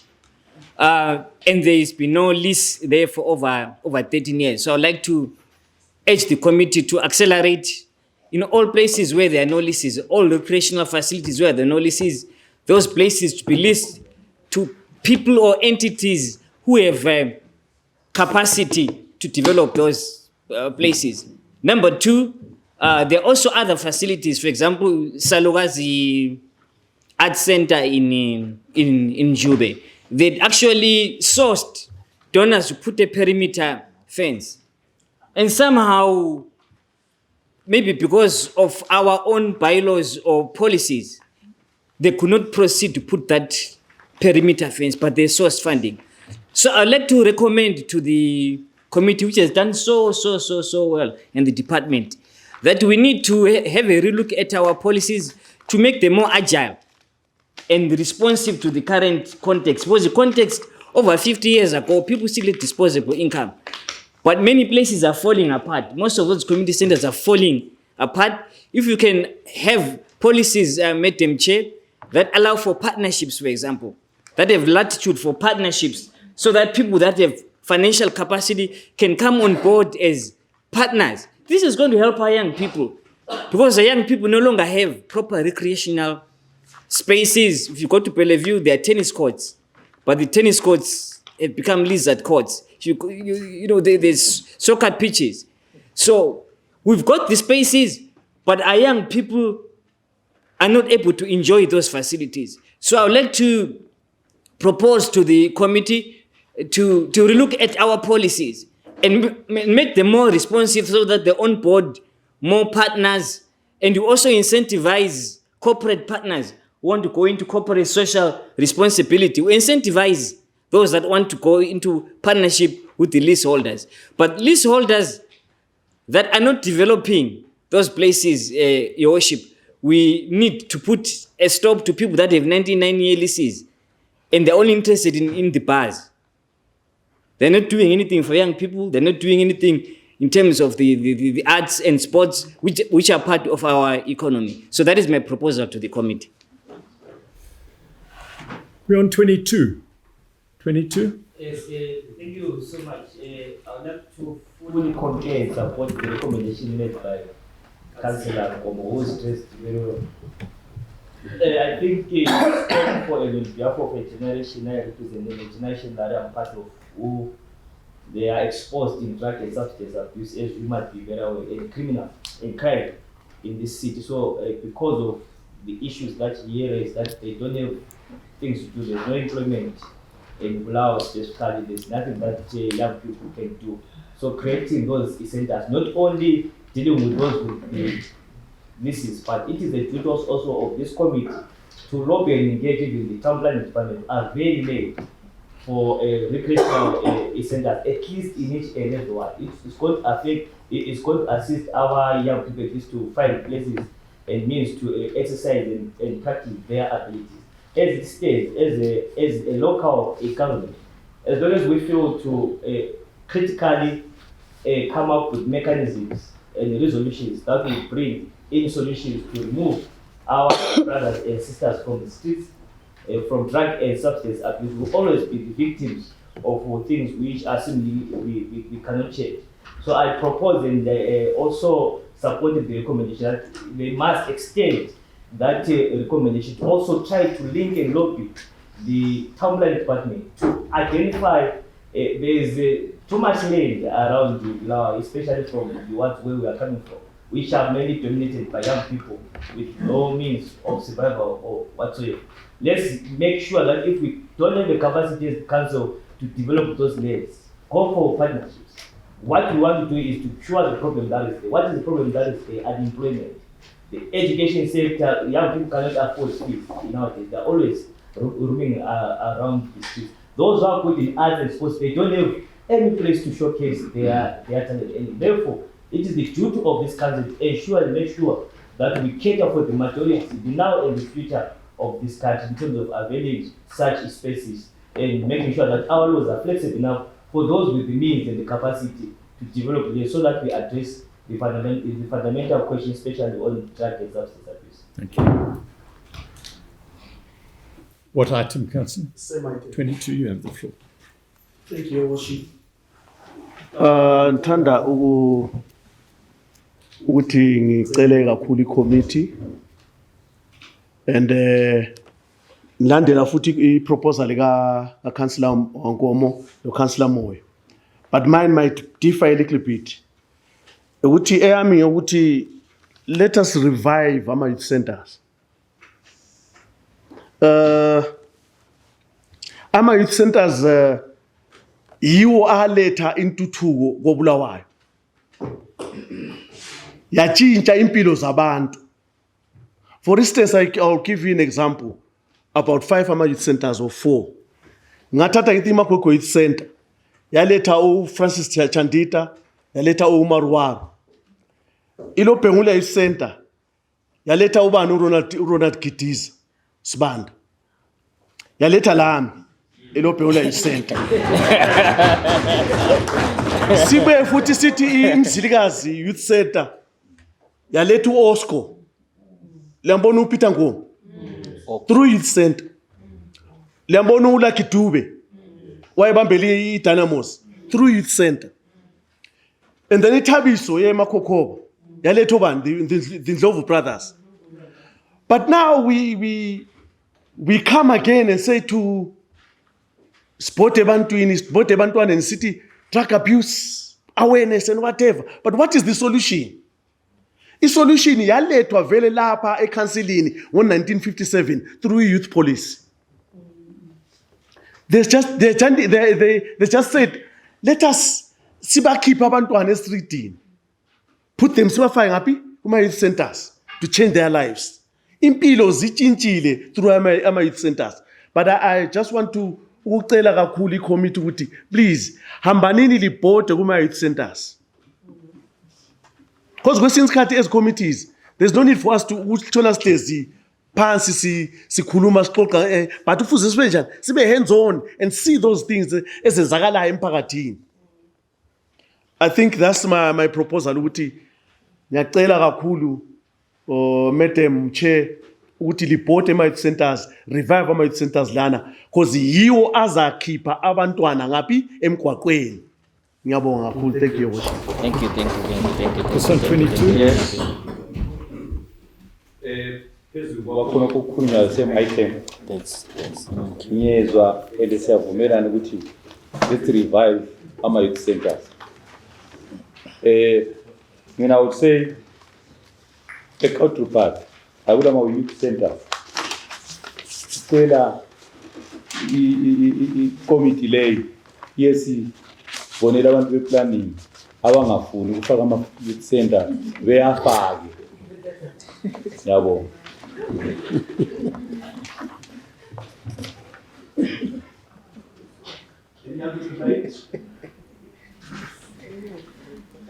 Before I ask the chair to respond, I'd like to make a few comments.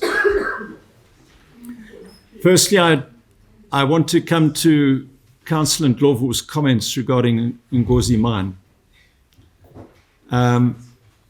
My own view on this, Councillor, is that Ngozi Mine is the greatest scar on our city at present. It is a completely unacceptable situation. Councillors will know that several weeks ago I posted a photograph taken from the air of Ngozi Mine, which indicated the extent of the fumes emanating from Ngozi Mine.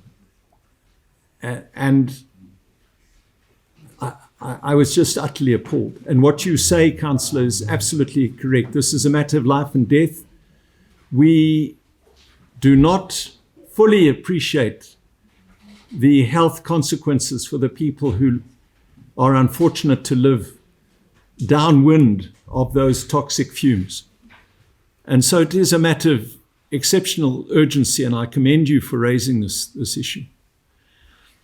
My response is in some ways similar to the response to water. And we need to move beyond seeing Ngozi Mine as a problem to see it as an opportunity. And I use the example, some of you have heard this, I'm sure that you are aware, perhaps you aren't, that Sweden imports plastic waste. It literally gets boatloads of plastic waste from Germany and Denmark and other European countries, which come to waste management facilities. It seems astounding that a country like Sweden can import plastic waste, and they're not doing it out of charity. They do it with a profit in mind. And we need to think big as a city regarding Ngozi Mine. And we need to think, I believe, along the following lines. Ngozi Mine is close to the railway link. There is a railway which is, as we know, the Victoria Falls railway line is not even, I think, 2 kilometers from Ngozi Mine. That railway line links our city to Livingston, to Lusaka, to Gaborone, to Francistown, to Beitbridge, to Gweru, to Gwanda, to Victoria Falls. All of these towns and cities generate plastic waste. And I am advised by experts that if we are able to present a proposal for a massive waste management facility located near Ngozi Mine, that will do 3 things. It can take plastic waste and convert it into plastic aggregates, which can be used for the creation of roads, literally. There's modern technology that uses that plastic aggregate for roads. And look at our roads and look at Victoria Falls Road. The plastic can also be used for secondary plastic construction like water tanks. That deals with plastic. Then we have the issue of energy generation through the burning of substances that can't be transformed. And then finally, the point that you raised in terms of, perhaps it wasn't you, it was one of the other councillors, regarding the gases and the creation of a biogas plant near Ngozi Mine and perhaps linked to Hazelby. And then finally, the issue of organic waste. At present, we are simply mixing organic waste with non-organic waste. If you look at the organic waste which is being generated at 5th Avenue and the organic waste which goes to Ngozi Mine and gets mixed up, But that has the potential, if separated, to create a vast amount of manure and compost, and also to create jobs for those who manage that, for the people living in that area. So what we need to do as a council, in my view, is to take international advice in terms of how we do that. And I don't have in mind what's happened at Pomona. In fact, I'm told that what has happened at Pomona cannot be replicated here, because in Pomona they simply covered over the waste that was there. Whereas in Gozi Mine, you now have mountains of waste, which has to be processed. But we need to take international best practice on this. And so my encouragement to the committee is this needs to be at the very top of your priorities, because it's an unacceptable situation. We will be held to account if people start dying. This council will be held to account. So this has to be, like water, an absolute priority. And we need to get international best practice in terms of what can be done. And then we need to look for business partners, because I'm told that these waste management facilities can be hugely profitable. I use the Swedish example. So that is the challenge for this committee, and I'm urging the committee to listen carefully to what Councillor Ndlovu and other councillors have said, because this simply can't continue. It has to be dealt with urgently. The second issue I want to raise, the issue of housing. And to state the obvious, a waiting list of 142,000, which is rising, is unacceptable. In my opening remarks, I spoke about previous council minutes. None of you are probably old enough, and I'm not even old enough to remember what this council did in the 1950s and 1960s. But if you look at much of the council housing that, for example, is near Mpilo, that was housing constructed by the city council. And to that extent, Deputy Mayor, with respect, I differ with you. I hear what you're saying in terms of us lacking capacity, but that should not be given as an excuse, because I think it is a council responsibility to provide some form of housing and to use the economies of scale that only the council has in terms of our access to large plots of land which are available. Our ability to build housing on a huge scale and therefore get the economies of scale. Our ability to, and this is the unique thing that we have in the city. Every last building item that is needed for basic housing is manufactured in the city. Our cement is manufactured here. Our granite is manufactured here. Our bricks are manufactured here. Our tiles are manufactured here. There's nothing we have to import. What we need, town clerk and management, is ingenuity to identify the land that we have and to try to build housing on a large scale, working with the financial community to see whether they can help our budget to help fund and to work with the businesses that provide the materials, who stand to hugely increase their turnover in this city. And we don't have to go beyond our city boundaries to find those suppliers. I cannot believe that we can't do this ourselves. We simply have to collectively, councillors and management together, draw on the expertise that we have, but draw as well on the huge expertise that we've got in the diaspora.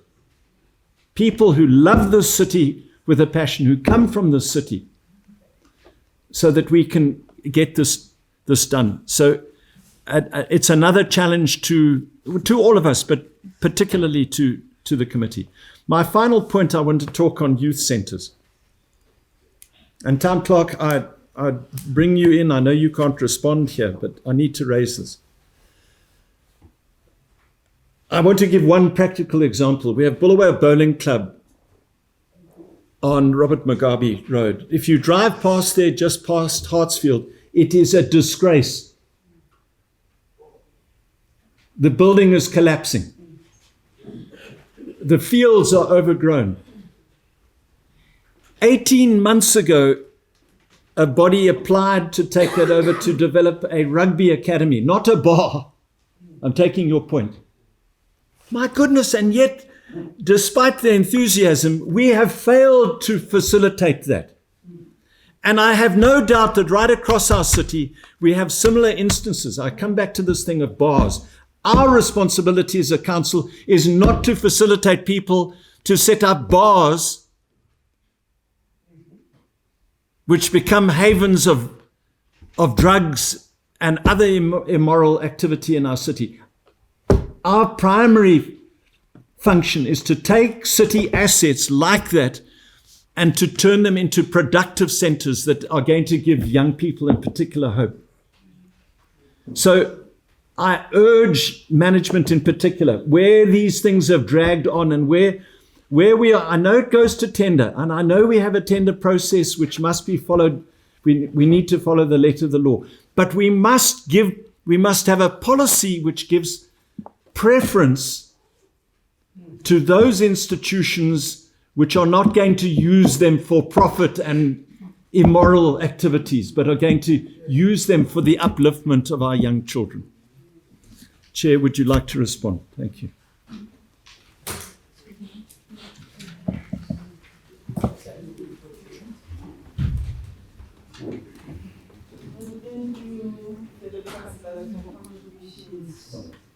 And all the concerns which you have raised.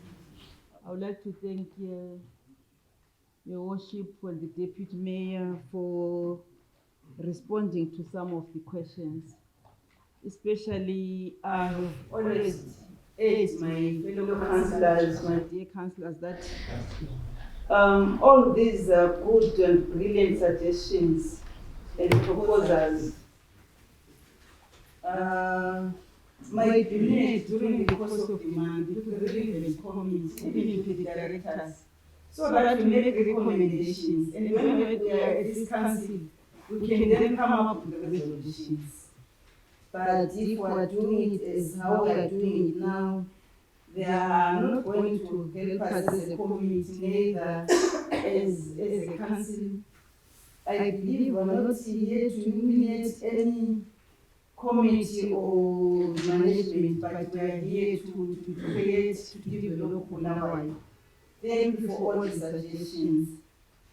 I would like to convey my sincere apology, especially to the residents of Council Park, because of the lengthy situation for the past month. I think if you can remember very well, during our last council, our report alluded to this serious situation of vehicle breakdown, which was making the department fail to deliver effectively. And in that report, we highlighted that in case we can have some fires during the course of that month, it was going to be a very big challenge for us to manage that fire due to the shortage of vehicles.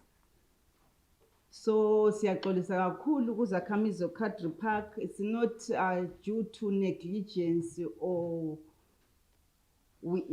intention of the department, neither the committee, but is due to lack of resources.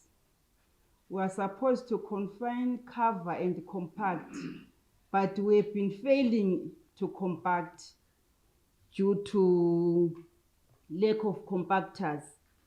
However, since we hired during the last month, the situation was attended to.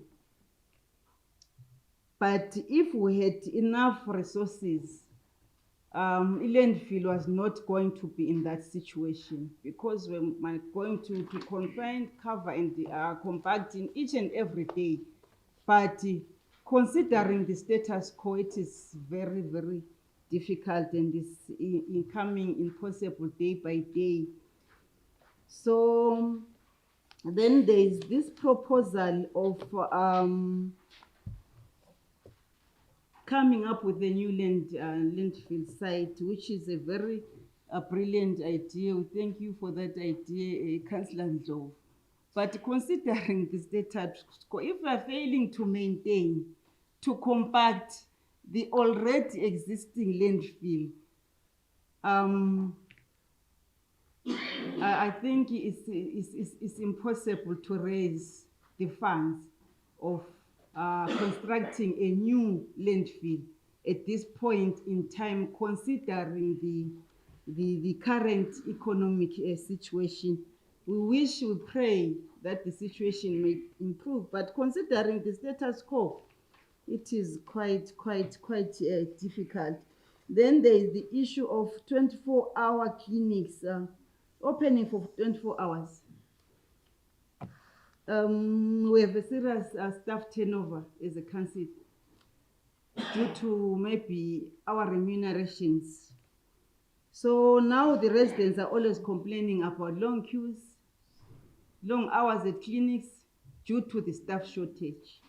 Then for a 24-hour opening, I think at the present moment, it's not very feasible. That's why we are saying we can debate these things, talk about them during the course of the month, then maybe we can come up with something when we're coming to council. Then there is an issue of on the housing department. I think DM has already alluded to the issue of stains. Guti, we are not in a situation right now of servicing stains. We are already owing residents their stains. I think we are all familiar with the issue of Makwekwe. So we are still owing them service stains. And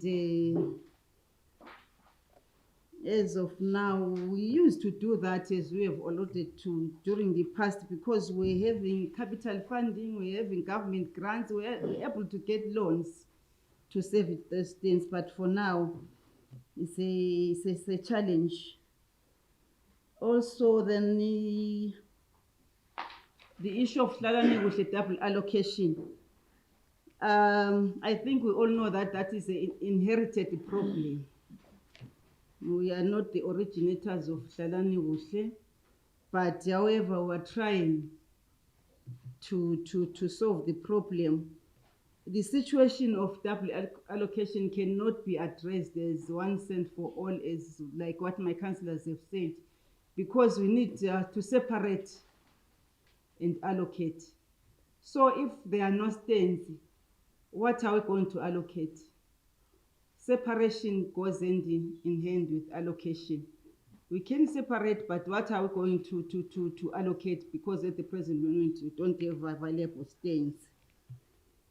Then we had the issue of private developers who are doing that due to lack of resources, I have already said, but they are screened now during the process of, during the tendering processes. Then for recreational centers, as I have already alluded to, the issue of capital funding, loans and grants, it's difficult for us as a council to build recreational centers. But however, there are designated areas for recreational centers which have been put to expressions of interest previously, and we failed to get takers from the public. I think lastly, if I have managed to exhaust all the questions, the issue of dog tap order that was supposed to take place on the 5th of May up to the 8th of June. that was supposed to be done together with the Zimbabwe Republic Police. However, there was no cooperation from Zimbabwe Republic Police, and it was the exercise was not initiated. I thank you. Can we move the report? Move.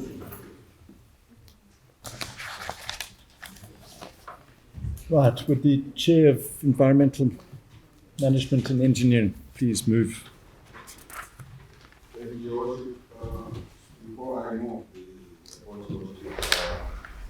this is personally coming from me. I wish to apologize to our people of this beautiful city for having spent the better part of our opening debating on dress. Not saying that dress is not important, Your Worship, but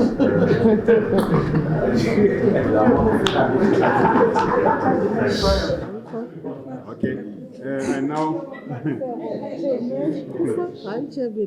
I now move that the report of the Environmental Management Engineering Services Committee meeting held on the 19th of May 2025 is submitted. He received the various recommendations completed. Thank you. Do we have a seconder? Thank you. Debate? What item, Councillor? Number one, you have the floor. Thank you, Your Worship.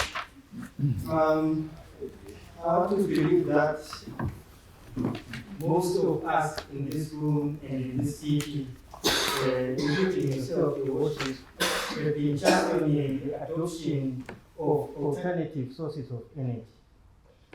And there is a significant number of households in this city which have adopted solar as an alternative source of energy. In these instances, Your Worship, what usually happens is that you walk into the premises of a solar supplier and you buy your equipment, and in some cases they provide a technician to do the installation. In some cases where maybe you have bought the components from different suppliers, so you find maybe the onus of finding a technician on you as the client. And in all these instances, Your Worship, do this with good intentions, and no one expects that any mishap may come up as a result of this installation. And at no point in the chain do we ever question the credentials of the technician doing the installation. Neither do we micromanage the process. As long as the installation is done and it seems to be working, we're always satisfied, Your Worship. We do not go and pay attention to the nitty-gritties, the technical issues around installation of solar systems, perhaps the 20% rule, which stipulates that the maximum power of your system should not exceed 20% of the power that you consume in a year, or the 120% rule. We don't bother with all those things because we assume that everything is in order, Your Worship. Now, Your Worship, because of the increased uptake of solar systems, we have a new problem.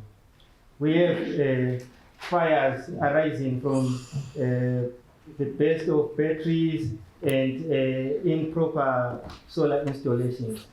So I was reading recently that the National Energy Regulatory Authority has come up with a response in terms of guidelines. I believe that as a city, we also need a set of guidelines governing solar installations, Your Worship, because our fire department is going to be seized with calls to respond to fires caused by such a situation. So the first thing that I want to do while I still have the floor, Your Worship, is to propose that in the next meeting, the department or committee brings us a draft of solar installation guidelines that we are going to adopt and implement as a city. Because now this is critical, Your Worship.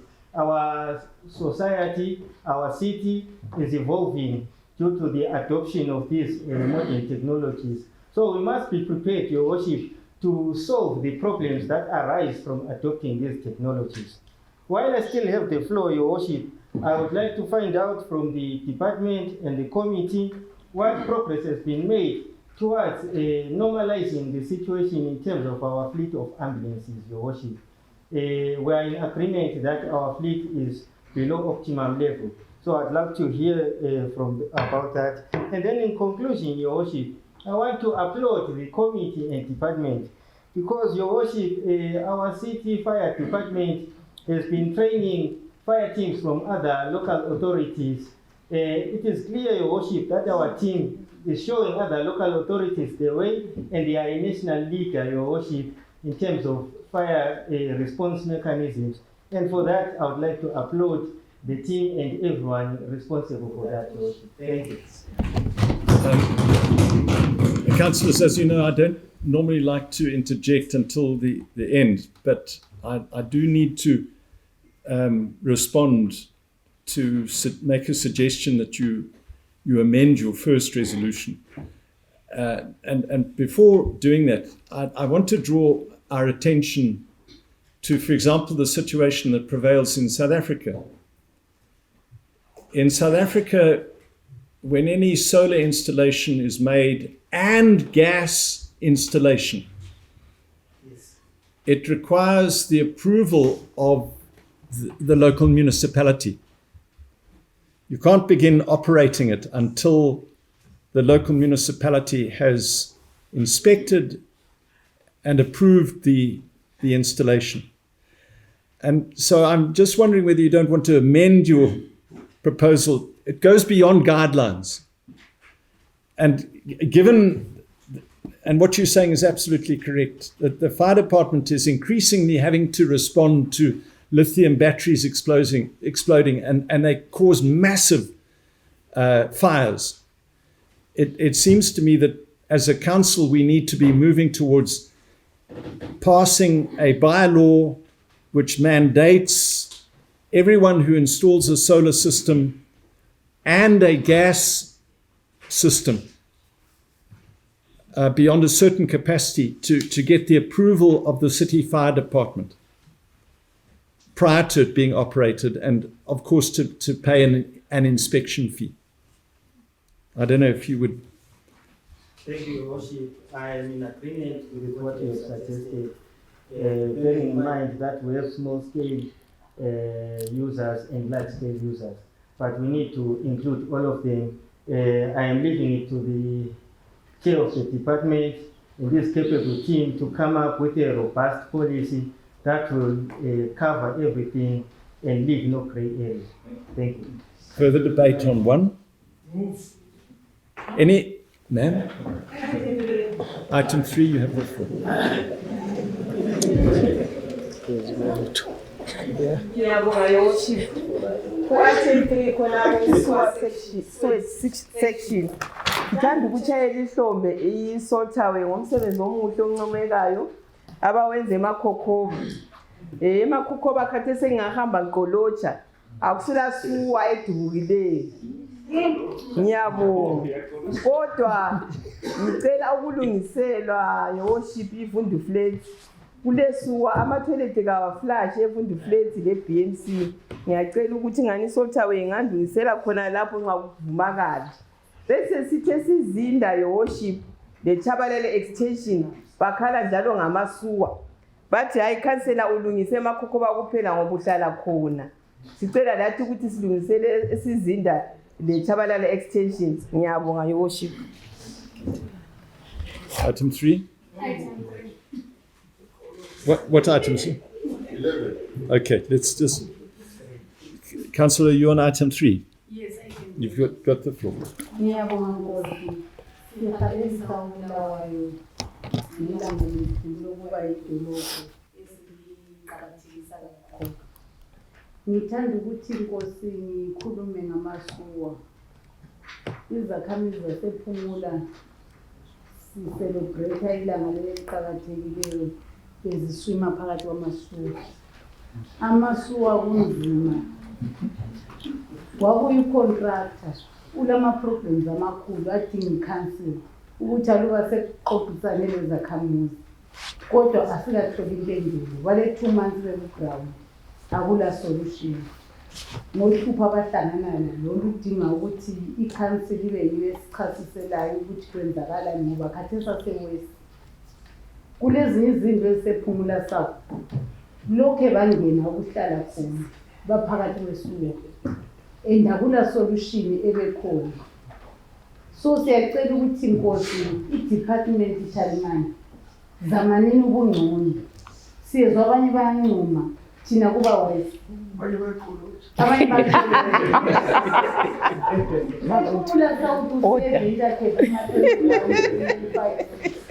bahlala phakathi kwesuku ukuthi la ungafika awungeke uvume ukuthi ngabantu abahlala khonapho isuka yangikhona ayikho nhle lokhe bangena izinto zonizane zephumula sawo akuzaze kulungisa isuka ephumula no-contract ukhona but ulohlupha ngazi ngilitshelile oludinga i-council ukuthi i-advertise ukuthi kule problem ekhona lapho kulungiswa khona ukuzama ukuthi kusiphiyele amasuka kodwa akakuvumi. Same item? Yes. Thank you, Your Worship. In September 2023, I found a deplorable situation in Ward 2 in Queen's Park West, to be specific. There were a lot of problems relating to sewer reticulation. And after a prolonged back and forth, the city engaged private contractors, and in my ward with Saltaway, they came and they did a sterling job. The residents are happy about that. What we now need, I repeat this again, what we now need is an awareness campaign where we amplify the conversation around looking after our sewer infrastructure. What we need now is for residents to also play their part and be responsible by not putting foreign material that should not be in that infrastructure.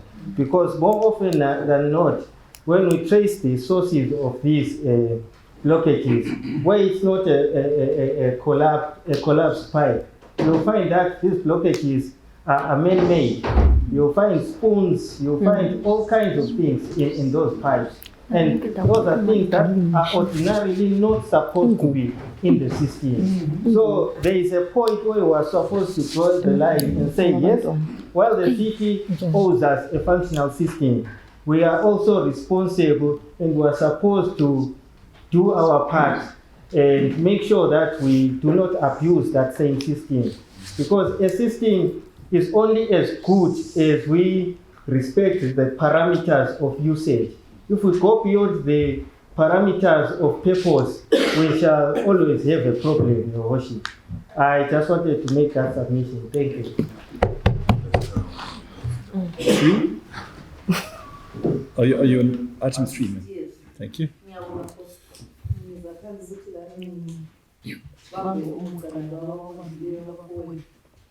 Ngithanda kakhulu ukuthi ngiqoloje nginams contractor ebicontractor city council ngisithi mina ucity council uyaqhubeka ngezindawo zethu ngokwehlukana kwethu edeploya ama-contractors la asincedise mhlawumbe bayasincedisa ukuthi sibambe indima esisindayo balesikhathi sonke to-identify our problems esuku bewalungisile ngikhuluma kakhulu ngigolotsheni wa-10 entabeni nasemawobeni bethi isuka more than ngabona ngiqala lami ukuba yintombi vele besihamba phezu kwamasuku kodwa ngikhona iqala ukungamandla ngitshayela usikansi ihlombe ngokwenelisa uku-identifya lama-contractors kodwa ngigqugquzela ukuthi sengani kungapheleli kwathini kakungeni konke amalokishi ukwenzela ukuthi sibekwazi ukubamba ezinye inhlelo ezihlukeneyo singahlali sihlabela ngamasuku. Ngiyabonga.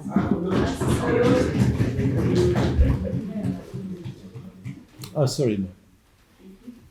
Which item, ma'am? Same item. Same item. Ngiyabonga Nkosi. Mina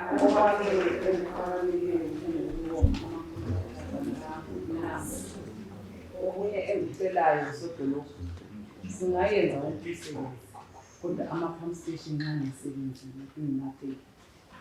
Let's go kuma-pump station sikhangela ukuthi ayafunctiona yini. Yabo. 11. You have the floor, sir. Ngiyabonga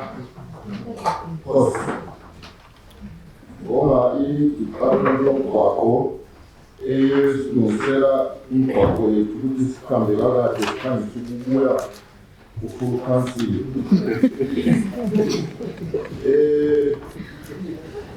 Njengoba sibekukhansela ohlale silezizinto ukuze sikhulume without fear or favor. Mhlaka 23 Nkwenkwezi 2020.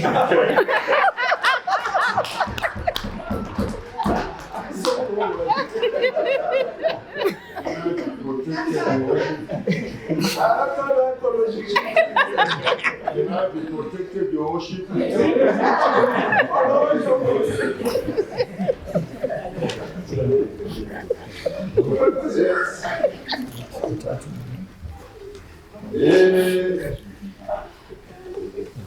Umgwaqo yethu ibona edizuzila lenyeka zitshwana izila mhlaka 23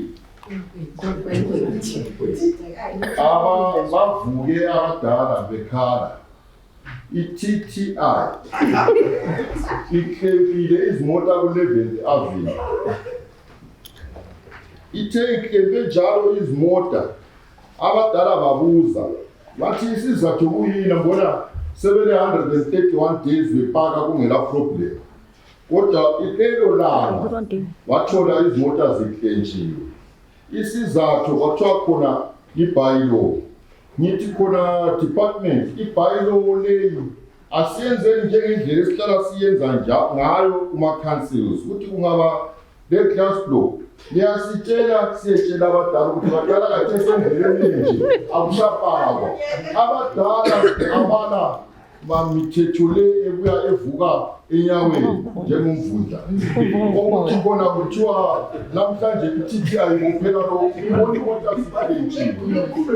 Sitshela ukuthi abadala be-protect abasela ndawo lapha abangakhala khona. E-ofisini ye-TTI kumbe kulezilwane. Besabisa lokuhamba bayaphenduka bekhala abadala abanye abasahambi. Kukhona okuphambanisekayo. Even kuma-tickets okukleba wona lawana.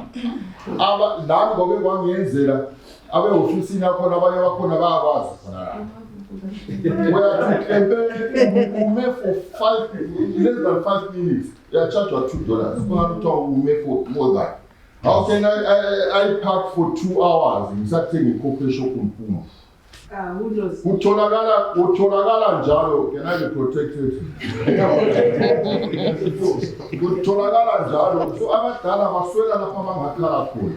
So ngiyicela i-department leyo isebenze le-TTI ibatshele bencedisane bebe lobuntu ebadaleni bakobulawayo.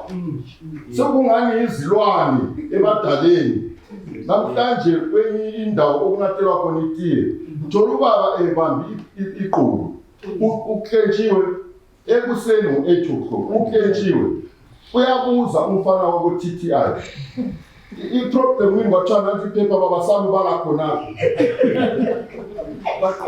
Seriously, ama-companies alamamoto izimra ile moto we are here to say any company vital refrigeration we are best in temperature control moto TTI yani eba umphakathi yakhala. I remember one day they phoned you, they phoned mayor, they phoned our councillor there. There is a company on 11th Avenue opposite Cheese Farmers. We sell ukudla kwenkukhu unkomo 50 kg. Akulamzila lapha. i-TTI siyafaka umuntu olensimbi ohlala ekhaya imota ingafiki paka akunamzila imota ingafiki paka uyanyenya ekhulume nabadala ethi hayi lapha kumekawupaka uyanyenya siyafaka insimbi at one point bakopa imota ezothi ivela phakathi akunabantu ukuthi bethole umsebenzi abayalanga ukubhadala into but imota le yangena phakathi ingene phakathi kwekhampani yalunguza ngekhanda yakhetshwa so the department isicelani lihlale phansi kumbe libize leyo TTI sike sixoxisane layo ngoba into leyi isihluphe uBulawayo wonke jikelele abakhethi ngubani but into emangalisayo uGeorge Silundika lapho kulungiswe khona umgwaqo kakahle kulamalayini amahle ku-N1 uyathola imota zikrosile zithengisa zisenza yonke into azikhetshwa uyahamba ko-hyper uthola yonke into ikhona abakhethi bafuna bona laba ngani nabadala abangani bethu abalamandla emtshoveni bayabaleka ngapha bayabaleka isicelani ikhampani leyi isebenze kuhle labantu bakobulawayo ngiyabonga.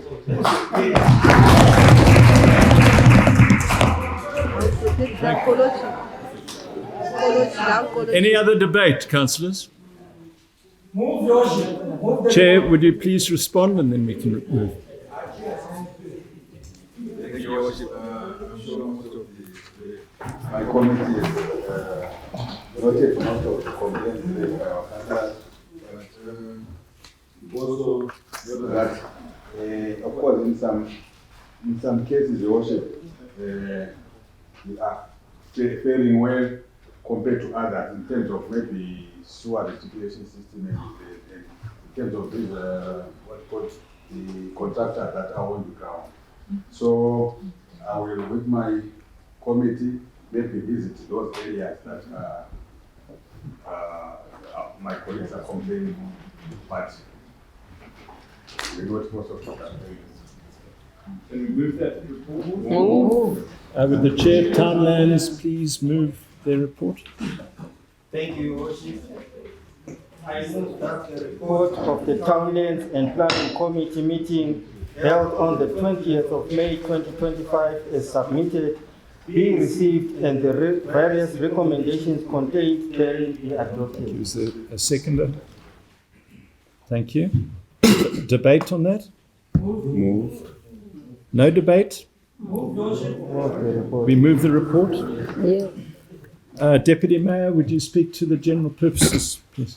Thank you, Your Worship. I move that the report of the General Purposes Committee meeting held on the 27th of May 2025 as submitted be received and various recommendations contained therein be adopted. Do we have a seconder? Thank you. Any debate? Move the report. Can we move it? Yes. With the Chair of Finance. I move that report.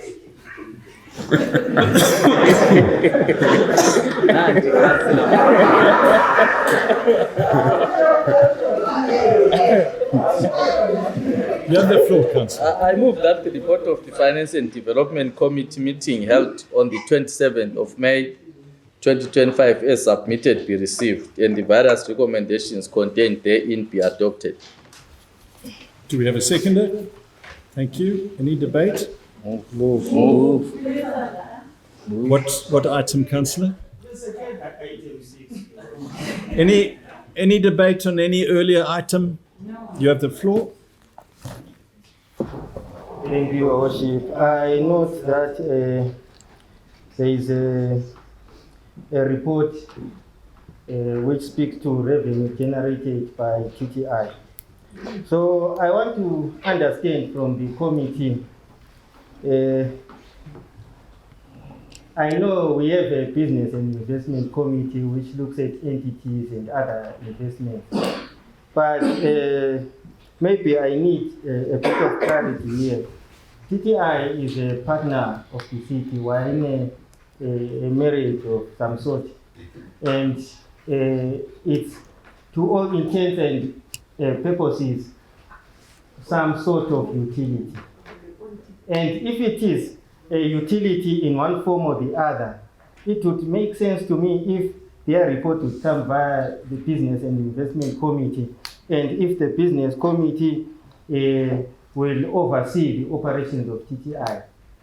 I stand guided. This is my concern, Your Worship. Maybe we can have a response from Finance, and maybe the Business Committee can also respond. I've always been wondering about it. Ask that that be dealt with in committee, because I would like guidance from the town clerk. Okay. Thank you. Any other debate? Move the report. Are there any notices of leave? We're all here? Yeah, we're all here. Meeting concluded.